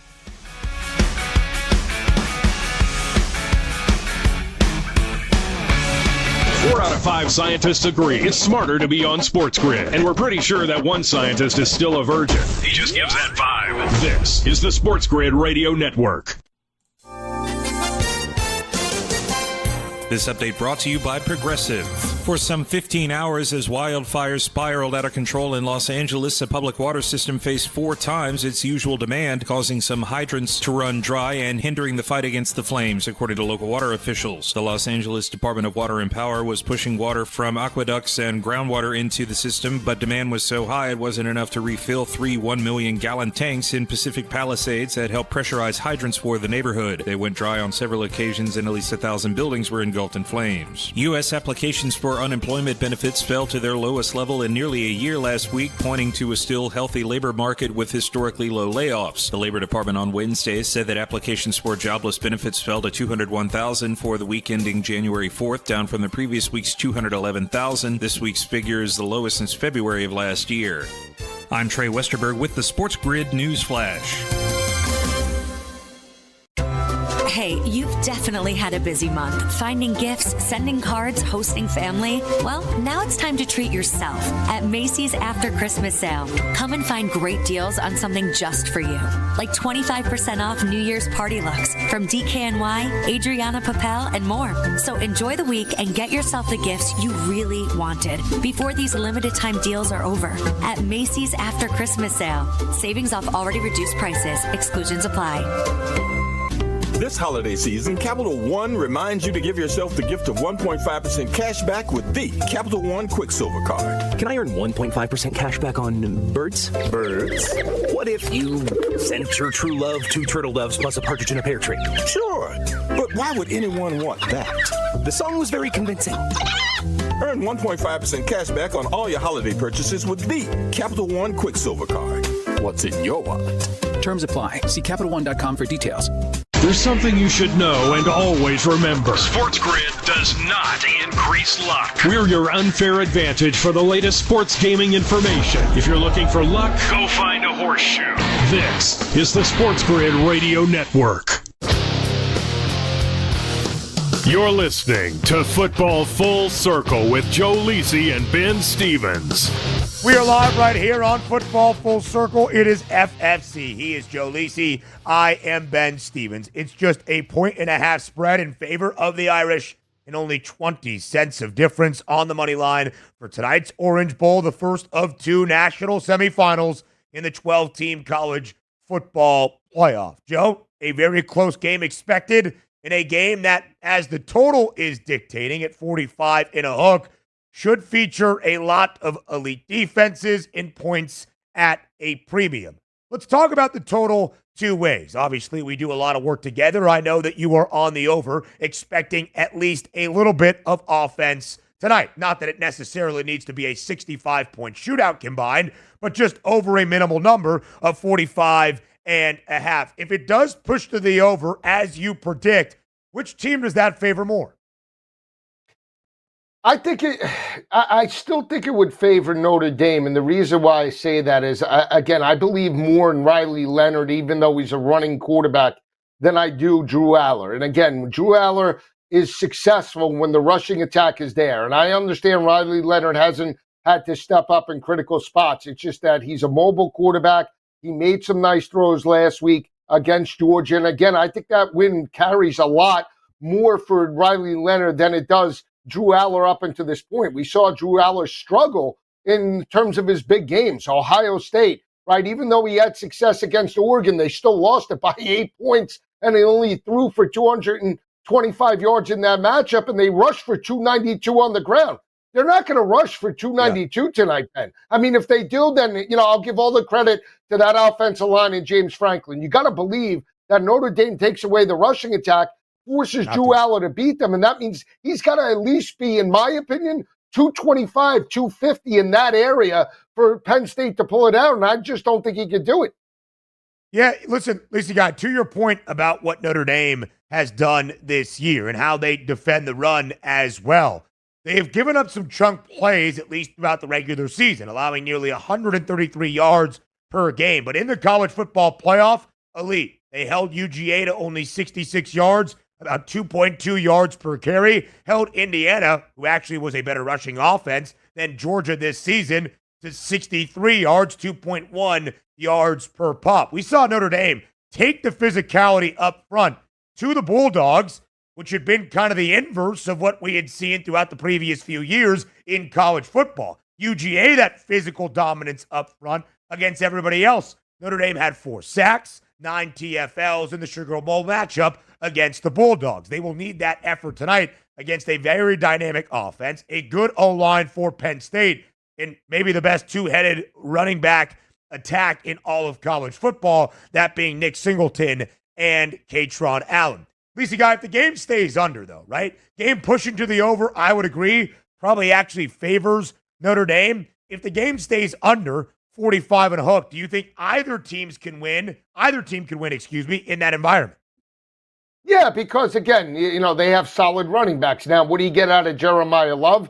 If Love is still banged up, I think it's Riley Leonard, what we saw in terms of the RPO game last week against Georgia. And on the flip side, we know about Katron Allen and Singleton in terms of the dual-headed rushing attack for Penn State, right? What did they dominate? 6.3 yards per carry against Boise State. So again, I think the lower scoring game probably, in my opinion, would favor the dual-headed attack of Penn State and Katron Allen and Singleton, because that's, I believe, where they want to be. They want to be in that area of 21-17. They wouldn't mind that. Again, I think you have a major concern if Notre Dame does push tempo and forces Penn State to play from behind, because when you look at the games against better offenses, he has struggled, and that's going to be the matchup tonight. So lower scoring, I think, favors Penn State. But again, we'll see how the game does play out, and which team does push tempo later tonight. In those adjustments that have been made in the last week, Notre Dame a little bit less amount of time in terms of preparation, playing in the postponed Sugar Bowl because of the tragedy in New Orleans early on New Year's Day. Penn State played in the first of our 4 games in the quarterfinal round on New Year's Eve. About 36 more hours to prepare, but that's why you have a very large staff to be ready for any opponent that you might see at any given point. And Lisa, I do want to just also offer up that the idea of offense tonight, despite both teams playing 2 games to the under in each of their first 2 college football playoff matchups, we actually saw a lot of offense out of both of these teams in the tail end of this season and for Notre Dame all year long. Notre Dame ended the year averaging nearly 39 points per game as a top 3 scoring offense in college football. The first time in the last 2 decades Notre Dame ranked inside the top 5 of points per game on average at the FBS level. Penn State got off to a slow start in its first 5 Big Ten games of the year, but in its final 5, including the Big Ten title against Oregon, Penn State averaging a ton of points, playing to the over in its last 4 games before the college football playoff. And yeah, Joe, they had 2 pick sixes, of course, against SMU, but they have scored, the team as a whole, which is how you get things going to the over, at least 31 points in each of their 2 college football playoff games. And they are averaging, including their final 5 games of the Big Ten season, championship game included in the 2 CFP games, better than 37 points per game in their last 7. There is a route to at least seeing some form or fashion of points tonight in Miami. Yeah, I think, again, whichever team is more aggressive with the play calling. If they're complacent and they're conservative, they're going to lose that type of game. The team that is more aggressive, passes on first and second down to open up the rushing attack, ultimately, in my opinion, wins this game. Again, styles make fights. We'll see if it's Riley Leonard or Drew Aller. But again, I still believe we get over the 45.5 bet. I know it's juiced heavily to the under now at minus 120, but I'm taking a shot. I'm in on over 45.5 tonight. Yeah, listen, I think there's a pathway to it. And again, at least he's not asking for 60 points, although I know he has a few alts, that to be said, of course, for the Orange Bowl. But if you're just getting to the over, you need 46 points. It could still be a low-scoring game, focusing on either team's rush attack. We'll talk about the players and the props that will impact the outcome and the best bets for the Orange Bowl as we continue our breakdown live right here on FFC. It's all a part of SportsGrid Radio. Come back and join us.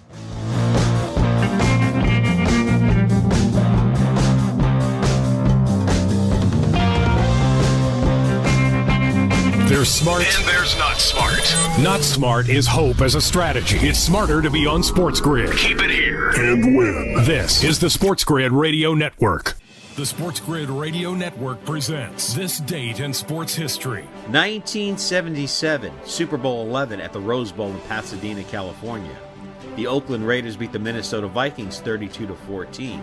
Wide receiver Fred Biletnikoff is named the game's MVP, and Oakland rushed for 266 yards. For the Vikings, it's their 4th Super Bowl loss, and 3rd time in 4 years they lost the big game. For SportsGrid Radio, I'm Mike DeMurgis. The Technology Minute with George Capalbo. University College of London scientists have created the world's thinnest spaghetti. And by thin, this electro-spun nanofiber pasta makes your grandfather's angel hair look like a redwood tree trunk. At 372 nanometers, that's 14,000 billionths of an inch thick. It can only be seen with an electron microscope. Made of safe edible starch for medical drug delivery and porous bandages that let moisture in and keep bacteria out. Cooks up for dinner in just a second. However, only one problem. I can't see it. Follow me at Chicapalbo on X and stay tuned to the Technology Minute for more cool stuff like this. Carver and Lisi.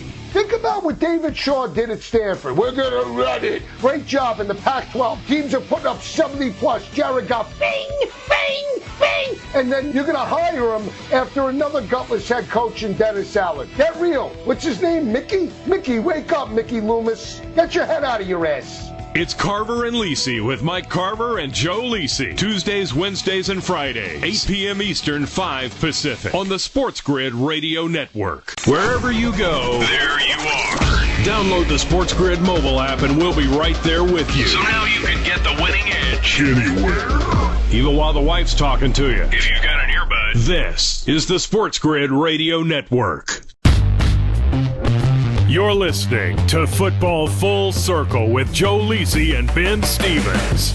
Live right here on FFC. It is Football Full Circle as we get you set for the first of our 2 semifinal games in the college football playoff. Tonight at the Orange Bowl in Miami, it is Notre Dame and Penn State. Lisi Guy, let's go team by team, prop by prop to really break this thing down even further. For Notre Dame, you got to start with Riley Leonard, the quarterback, and his passing yards prop. Sure, that's a component of where things stand, but of course, what he can do with his legs as well. Passing yards number 4, Leonard, 164.5. Also, with the uncertain injury status around Jeremiah Love, who re-aggravated a knee injury in the second half of the Sugar Bowl against Georgia, it's Leonard who has the highest rushing yards prop for Notre Dame at 49 and a hook. If Notre Dame is to win tonight, Joe, and book a spot in the national championship, what level of play does Mike Denbrock and Notre Dame's offense need out of Leonard?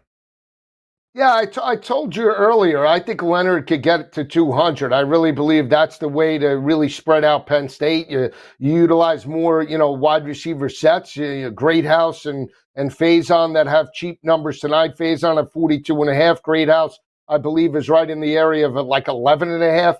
And utilize your tight end as well. And you just look at it right now, I think Riley Leonard could get to 175, 200. I think it's critical for him to get to that level. So I was on Leonard's rushing prop last week against Georgia because Georgia struggled with mobile quarterbacks. Tonight, it's different. We've seen Maddox Madsen and some other quarterbacks have success over the top. It's got to be Riley Leonard tonight early in terms of the passing attack. So give me over the 163.5.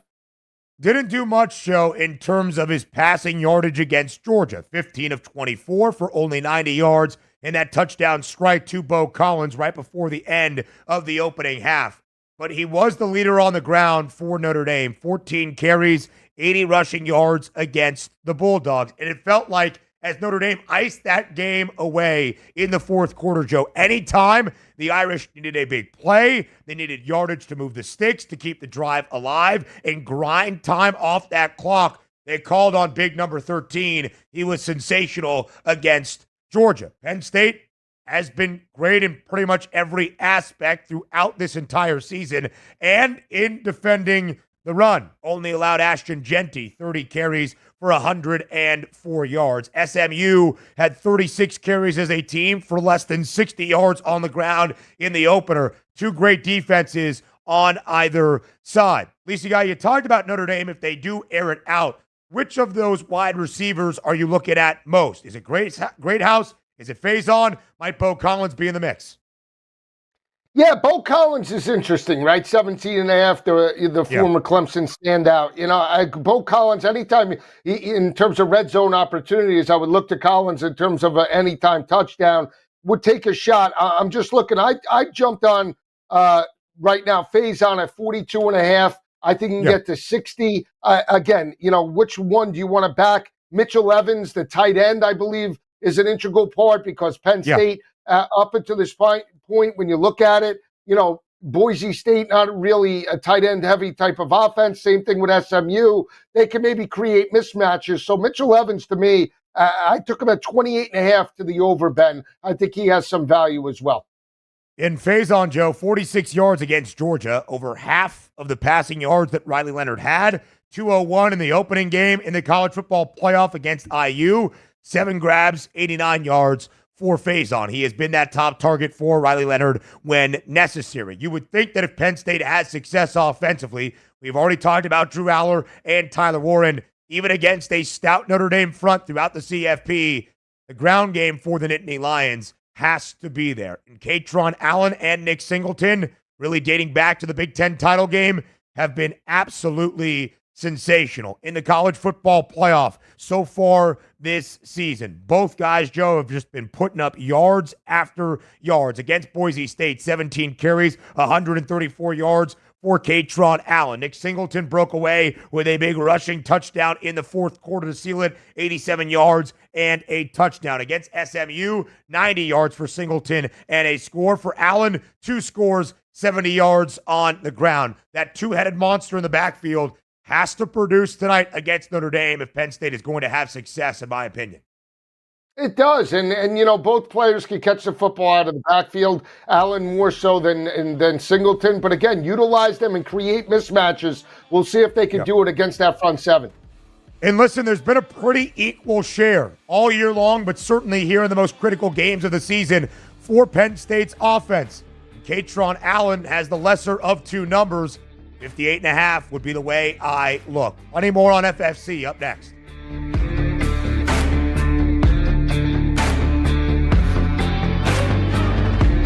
The Winning Edge. You've got it. But not everybody has it, because not everybody listens to us. But we're working on that. This is the SportsGrid Radio Network. Progressive presents the SportsGrid Sports Flash. I'm Chuck Sanders.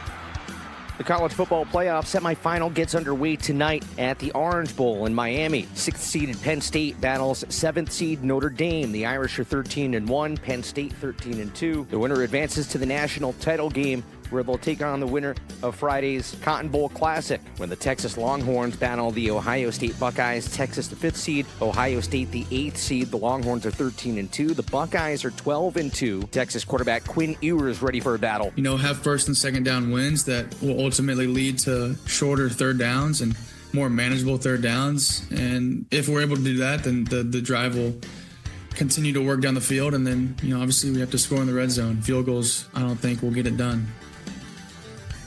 Bundle auto and home, renters or condo, and save with Progressive. That's the SportsGrid Sports Flash. I'm Chuck Sanders.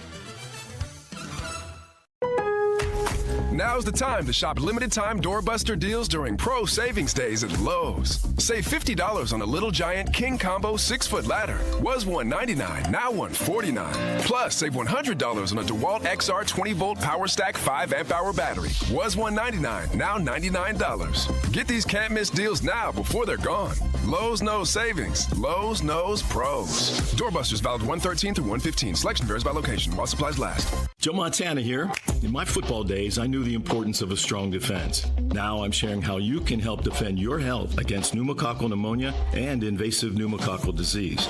Are you 50 or older like me? The CDC now recommends vaccination against pneumococcal disease. Even if you're healthy, your age puts you at increased risk and over 6 times greater risk of hospitalization with pneumococcal pneumonia than adults under 50. Schedule your appointment today at vaxassist.com. Sponsored by Pfizer.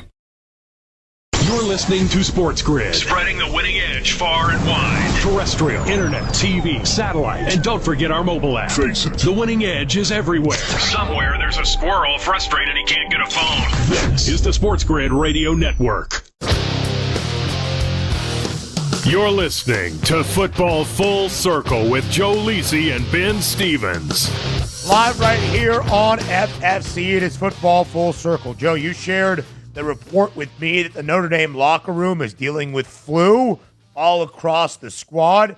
People who have had it are dealing with it in a severe way, but a lot of that report is it's the backups and reserves right now. Whether it's that report or more buy-in on Penn State, a little bit of moving numbers, not overly drastic market movement for tonight's Orange Bowl between the Irish and the Nittany Lions. Still a 1.5 in terms of the spread. But if you want that point for Penn State, minus 114 now in the juice. It was even just moments ago.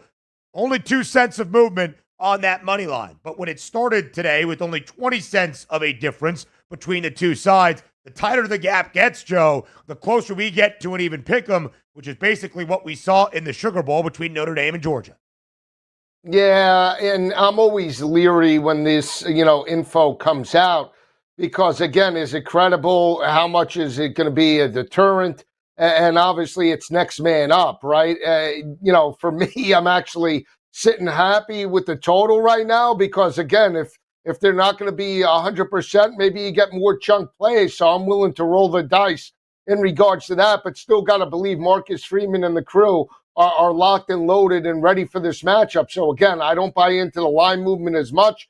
Just going into it, that Notre Dame is the better team in my opinion, and I'm willing to lay the 1.5. If I have slightly less juice, that's great.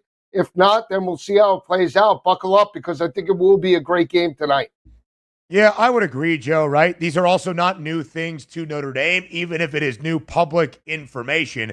If people have been dealing with illnesses and the flu, the Irish have been dealing with that throughout this week of preparation leading up to tonight in Miami. IVs, fluids, all that you could have necessary for this matchup in South Florida tonight. Joe, just a check of the national championship odds before we start the college football playoff semifinal down to the Final Four. Ohio State, the national championship favorite at minus 130. The team the Buckeyes play tomorrow night in Dallas actually still has the second best price in Texas at a 4-1 number. Notre Dame and Penn State near a toss-up in their individual matchup.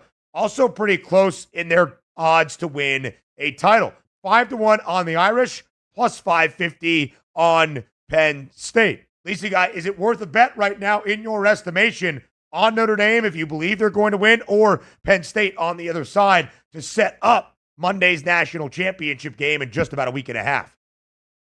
I think it's worth it on Notre Dame. And the reason why I say that is, again, that secondary is legit, right? So whether they face up against Ohio State or Texas, that's going to be the matchup. Can they shut down Quinn Ewers or Will Howard, respectively? And up until this point, they've been able to live up to the expectations, right? So for me, I think it's more so Notre Dame than it is Penn State. If Penn State does, in fact, win the game tonight, I still have concerns about the secondary. Still have concerns about Drew Aller going up against Will Howard that he couldn't beat in the regular season, and more importantly, obviously, with Texas and that secondary, because there's not a significant drop-off from Notre Dame to Texas. Having to do it in back-to-back weeks if he does it tonight is a huge ask. So for me, there's more value in Notre Dame than there is Penn State, Ben.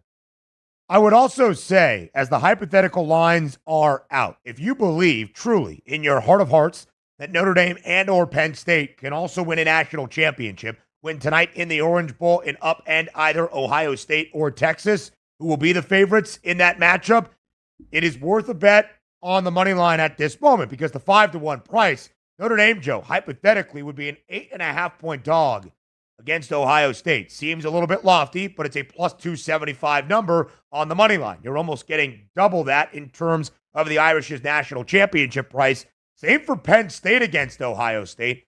9.5-point spread in favor of the Buckeyes, plus 285 for the Nittany Lions. Notre Dame would be less than a field goal underdog, getting 2.5 against Texas. More than a field goal underdog would be Penn State against the Longhorns at plus 3.5. So much tighter margins if the winner of tonight's game does take on Texas in Atlanta in 2 Mondays in the national championship. The odds makers are telling you, with the Buckeyes as an minus money odds on favorite at minus 130, Ohio State in pole position to win a national championship, Joe, by margins that I think are a little bit lofty entering the Final Four. Yeah, but it's perception, right? The perception was Tennessee would be, an SEC team that could challenge Ohio State on the road. They get absolutely boat raced in terms of the horseshoe. And then Oregon, a team that they had lost to in the regular season. It's not that they just lost, Ben. They lost by 17-plus points. They got smacked around by Ohio State and Will Howard. So you talk about the perception, the shock and awe type of value that Will Howard and Ohio State have entering this game.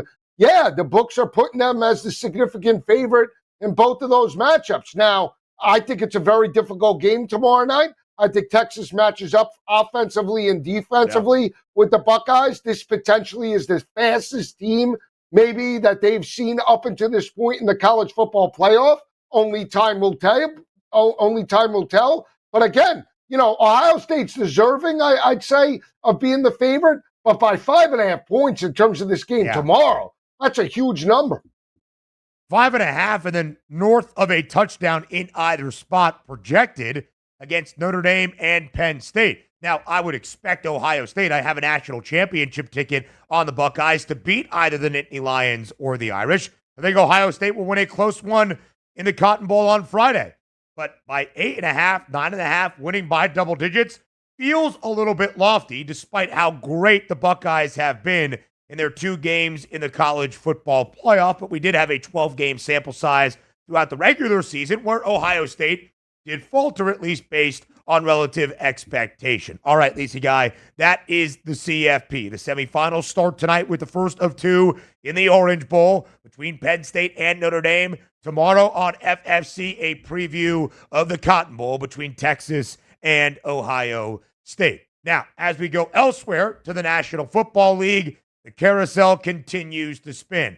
Joe, yesterday on the show, really as we started, Scott Wetzel and myself, we got that report from the NFL Network's Tom Pelissero that multiple NFL teams had inquired about the status of Bill Belichick, if he remained committed to college football and Carolina, or would consider a return to the NFL, including his former quarterback and now minority owner of the Las Vegas Raiders, Tom Brady, reaching out. We then had Diana Rossini release her own report later in the afternoon, saying that sources tell her Bill Belichick is only committed to UNC, has no desire to return to the NFL, was out recruiting yesterday in your home state of New Jersey. What do you make of all of this scuttlebutt, the noise around Bill Belichick, and the interesting timing of it after he has already accepted and been introduced as UNC's head coach? Well, we know money drives the bus, and the notoriety and the public, I just say, throwing bouquets at Bill Belichick as being the greatest head coach in the history of the NFL. Yeah, you're going to take a shot if you're Tom Brady in Las Vegas, right?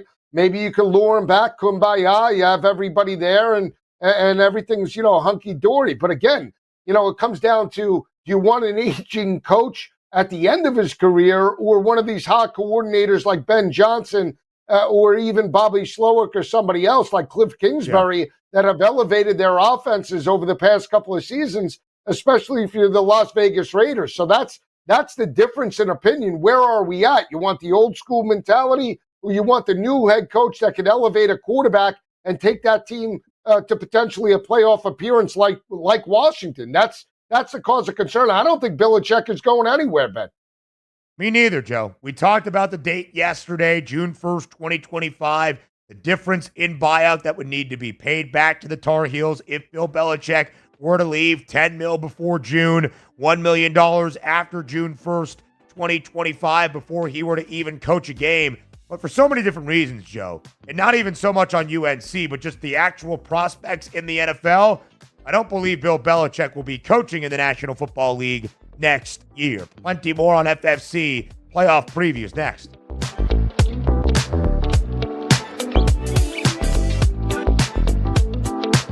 We're not saying every SportsGrid listener is a legend, but you might start thinking about who's going to play you in the movie.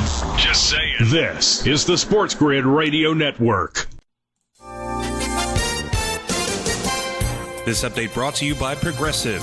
For some 15 hours, as wildfires spiraled out of control in Los Angeles, a public water system faced 4 times its usual demand, causing some hydrants to run dry and hindering the fight against the flames, according to local water officials. The Los Angeles Department of Water and Power was pushing water from aqueducts and groundwater into the system, but demand was so high it wasn't enough to refill 3 1-million-gallon tanks in Pacific Palisades that helped pressurize hydrants for the neighborhood. They went dry on several occasions, and at least 1,000 buildings were engulfed in flames. U.S. applications for unemployment benefits fell to their lowest level in nearly a year last week, pointing to a still healthy labor market with historically low layoffs. The Labor Department on Wednesday said that applications for jobless benefits fell to 201,000 for the week ending January 4th, down from the previous week's 211,000. This week's figure is the lowest since February of last year.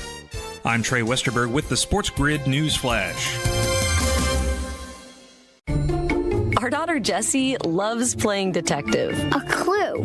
But since we discovered she has sensitive skin, we've been playing detective too. We thought the problem was our puppy. But it was actually our old detergent. Aha. So we switched to Tide Free and Gentle. Tide Free and Gentle provides an excellent Tide clean, and it doesn't leave behind irritating residues like dyes or perfumes, so it's gentle on your skin. Case closed. If it's got to be clean, it's got to be Tide Free and Gentle. What's better than 1 win? 3 wins. With Straight Savings, you keep your own phone, get 1 line for only $25 a month with real unlimited data, and get rewarded with a $200 phone credit after 12 months. It's a win-win-win. Head to Walmart or visit straighttalk.com today. Switch to Straight Talk. Less dollars, more sense. Straight Savings Plan enrollment requires compatible unlocked device and new line of service. Bonus device credit requires 12 months of active service. Offer ends if eligibility requirements are no longer met. Taxes and fees apply. For network management practices, see Straight Talk's terms and conditions. Ask any player and they'll tell you any advantage is important. That's where we come in. SportsGrid delivers gaming strategies and analysis 7 days a week. The winning edge. It's your advantage to more winning more often. This is the SportsGrid Radio Network. You're listening to Football Full Circle with Joe Lisi and Ben Stevens.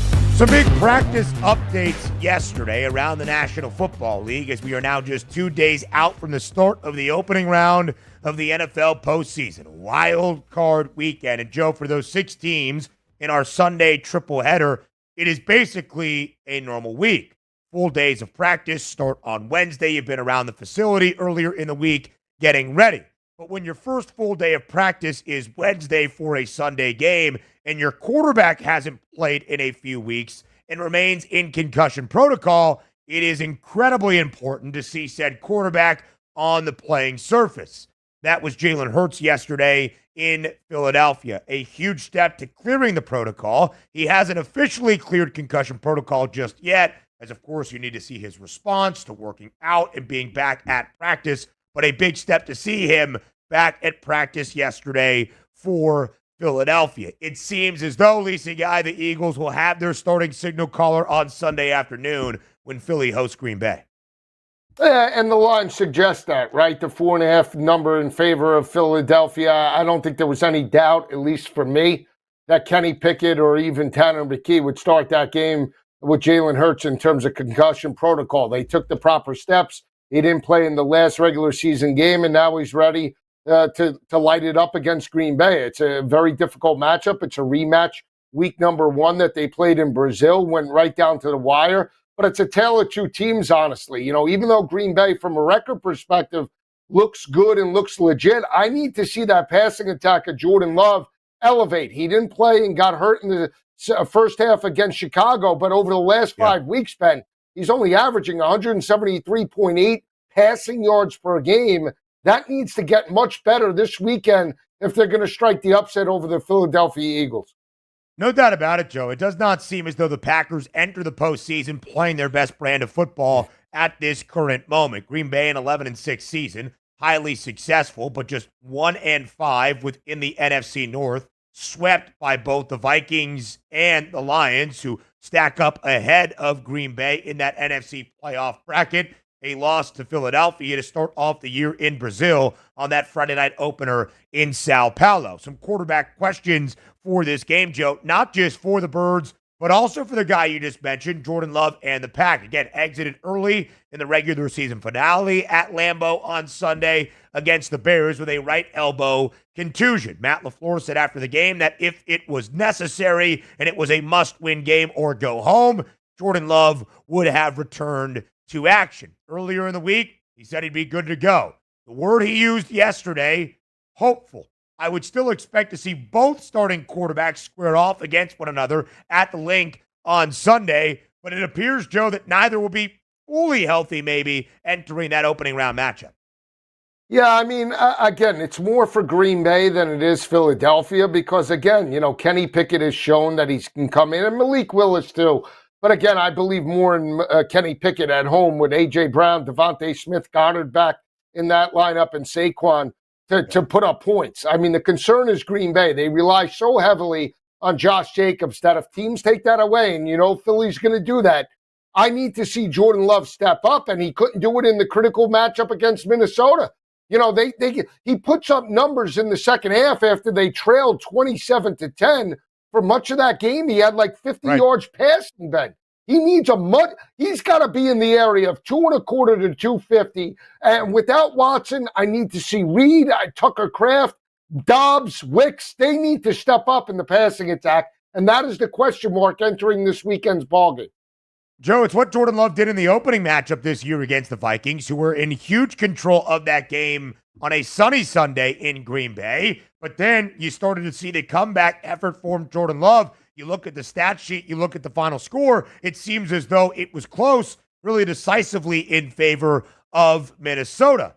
That's where the Packers stack up, entering their postseason run, in a sour taste, no doubt, in the mouths of those around Lambeau Field in Green Bay, Wisconsin, losing to the Chicago Bears in a game that wouldn't have truly mattered because the Commanders did come back to beat the Cowboys, but you never want to lose to your rival, and you never want to cough up an 11-game win streak against your rival as well. 4.5-point spread, Joe, did not change after Jalen Hurts was back at practice or some of the comments about being hopeful to play from Jordan Love. Do you think the game stays within that margin come Sunday afternoon? Yeah, I do. I'm actually going to take the Packers. I know it could be a blowout special. I'm not doubting, you know, how good and dominant Philadelphia has been. I just think LaFleur catching points, even though the quarterback's a little banged up, I'm willing to roll the dice with Jordan Love and Green Bay as opposed to some of these other underdogs. For me, that's where I'm going. I'm taking the 4.5 with Green Bay on the road. You know, Lacey, what's pretty interesting about that 4.5-point spread? It's actually the largest of our 3 games on the NFC side of things for this opening round of the postseason. Tampa at home on Sunday night, 3-point full field goal favorite against the Commanders and Jaden Daniels. Just 1.5 spread in favor of the Vikings for that Monday nightcap to end out wild card weekend. It should be shared, of course, with the devastating and tragic wildfires continuing to blaze in Los Angeles. The NFL does have a contingency plan, if necessary, for that Monday Night Football finale. The game between the Rams and the Vikings would be moved to Arizona. Joe, you know I grew up there in Los Angeles. My parents' house right now, the house I grew up in, is under an evacuation warning. Thankfully not in imminent danger at this moment, which has not been what many can say around LA at this moment. A catastrophic fire, the costliest fire in the history of LA that has burned so many structures in that tight-packed and jam-packed city of Los Angeles. Some of it would not even be the blaze getting close to SoFi Stadium in downtown LA, just the logistical nightmare it could create with those first responders bravely battling the fire and trying to contain it at all to be ready to go for a Monday night football game. It is a sad state of affairs. All of our love and thoughts to those on the West Coast. Yeah, and hope that your parents are safe and that everything works out for everybody in regards to California. Unforeseen circumstances. How do the Rams prep, right? If the game is moved to Glendale in Arizona, what is the prep time? I'm sure McVay has a contingency plan in place, but it's a tough matchup to a team that they already defeated in the regular season. No doubt about it. From the postseason now to the carousel starting to spin in the early stages of the offseason for others. Next on Football Full Circle.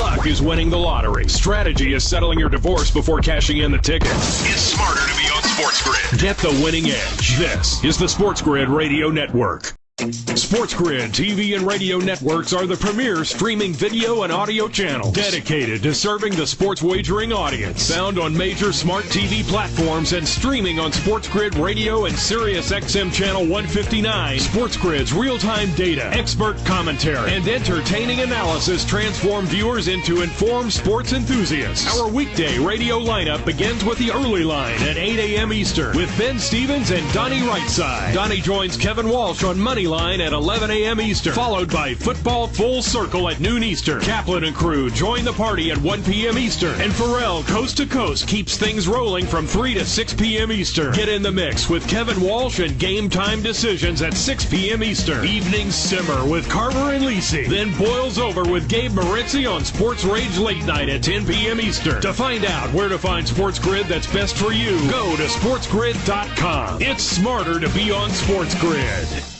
How would you like to get high-speed internet for your home for less than $2 a day? That's right. For about $50 a month, you'll get lightning-fast internet. Are you paying less than $50 a month right now for your internet? Then call Whole Home Connect right now for blazing fast internet at $50 a month with no price increases, no hidden fees, no contracts, no upfront costs, no equipment fees. It's a great deal. And guess what? You can try it for 15 days. If you don't like it, you get your money back. But you're gonna love it, and you're gonna love the price. Internet for your home for $50 a month. That's less than $2 a day. Plus, no contracts, no upfront costs, no equipment fees, and our 15-day guarantee. Call now. 800-797-1292. 800-797-1292. 800-797-1292. That's 800-797-1292. Think of us as your cool roommate that has this innate gift of somehow always picking winners and never bugs you about doing the dishes or paying rent. Sports gaming strategies and information 24/7. Get the winning edge. This is the SportsGrid Radio Network. You're listening to Football Full Circle with Joe Lisi and Ben Stevens. Live right here on Football Full Circle. For some in the National Football League, it's the beginning of the postseason this weekend. Others on a bye, just the 2-1 seeds in the AFC. That's the Chiefs. In the NFC, that is the Lions. But for plenty, Joe, around the NFL, 18 teams it's the early stages of the offseason and figuring out what is next. That could be a new coach. That could be a franchise quarterback. Brock Purdy. He has been a largely talked about QB in San Francisco throughout his time after being drafted as Mr. Irrelevant. The last pick in the last round of the 2022 NFL draft. But because of it, and he has been the starting quarterback by the Bay, the Niners have gotten Brock Purdy on quite a large discount. Well, it's now time to pay the piper. His future in San Francisco has been a little bit debated, some of it confounded by the nerve issues in his throwing elbow from an injury he suffered in the 2022 NFC Championship game against the Philadelphia Eagles. John Lynch here to dispel any of that debate, basically saying yesterday, Joe, that they expect Brock Purdy to be around for the long, long term in San Francisco.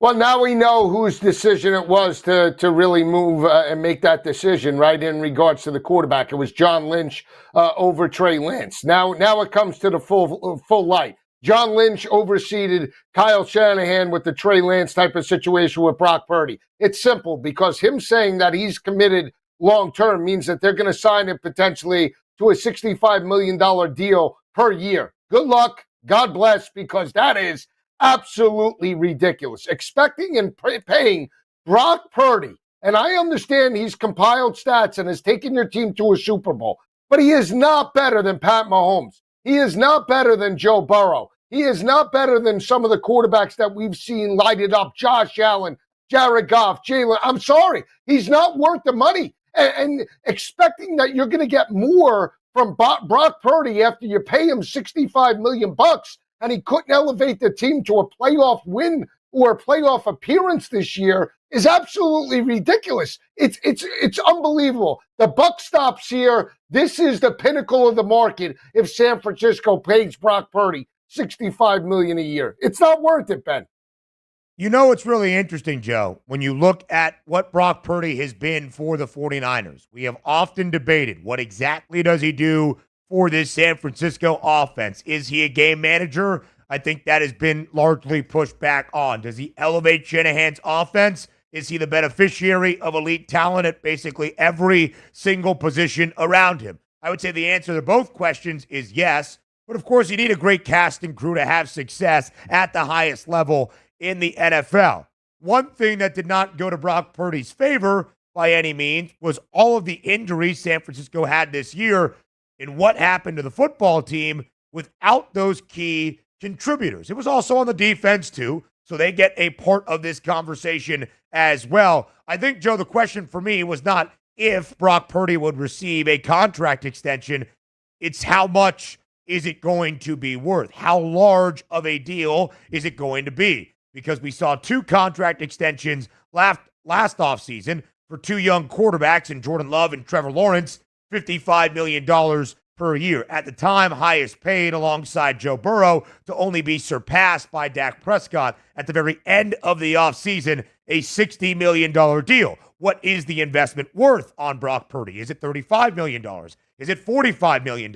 Is he going to get close to it just based on inflation? That $55 million or even $60 million deal? I would say no. I think it's probably something more around 45 or so, at least would be my guess. But we'll find out. And Joe, whatever they're going to have to spend on Brock Purdy is only going to hamper the spending elsewhere on the roster, the luxury San Francisco has seen the last 3 seasons.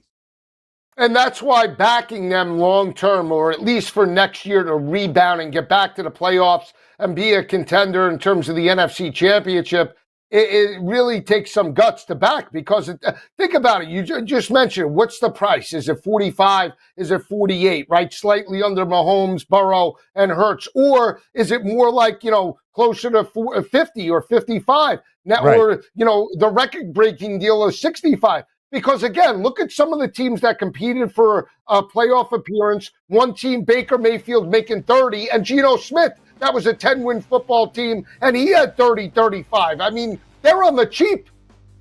Yeah, you could do a prove-it deal like we have seen, a cheaper salary, go out there and earn it, extend them again. We shall see. He's Joe Lisi. I'm Ben Stevens. Football Full Circle returns on a Friday, noon Eastern time on SportsGrid Radio.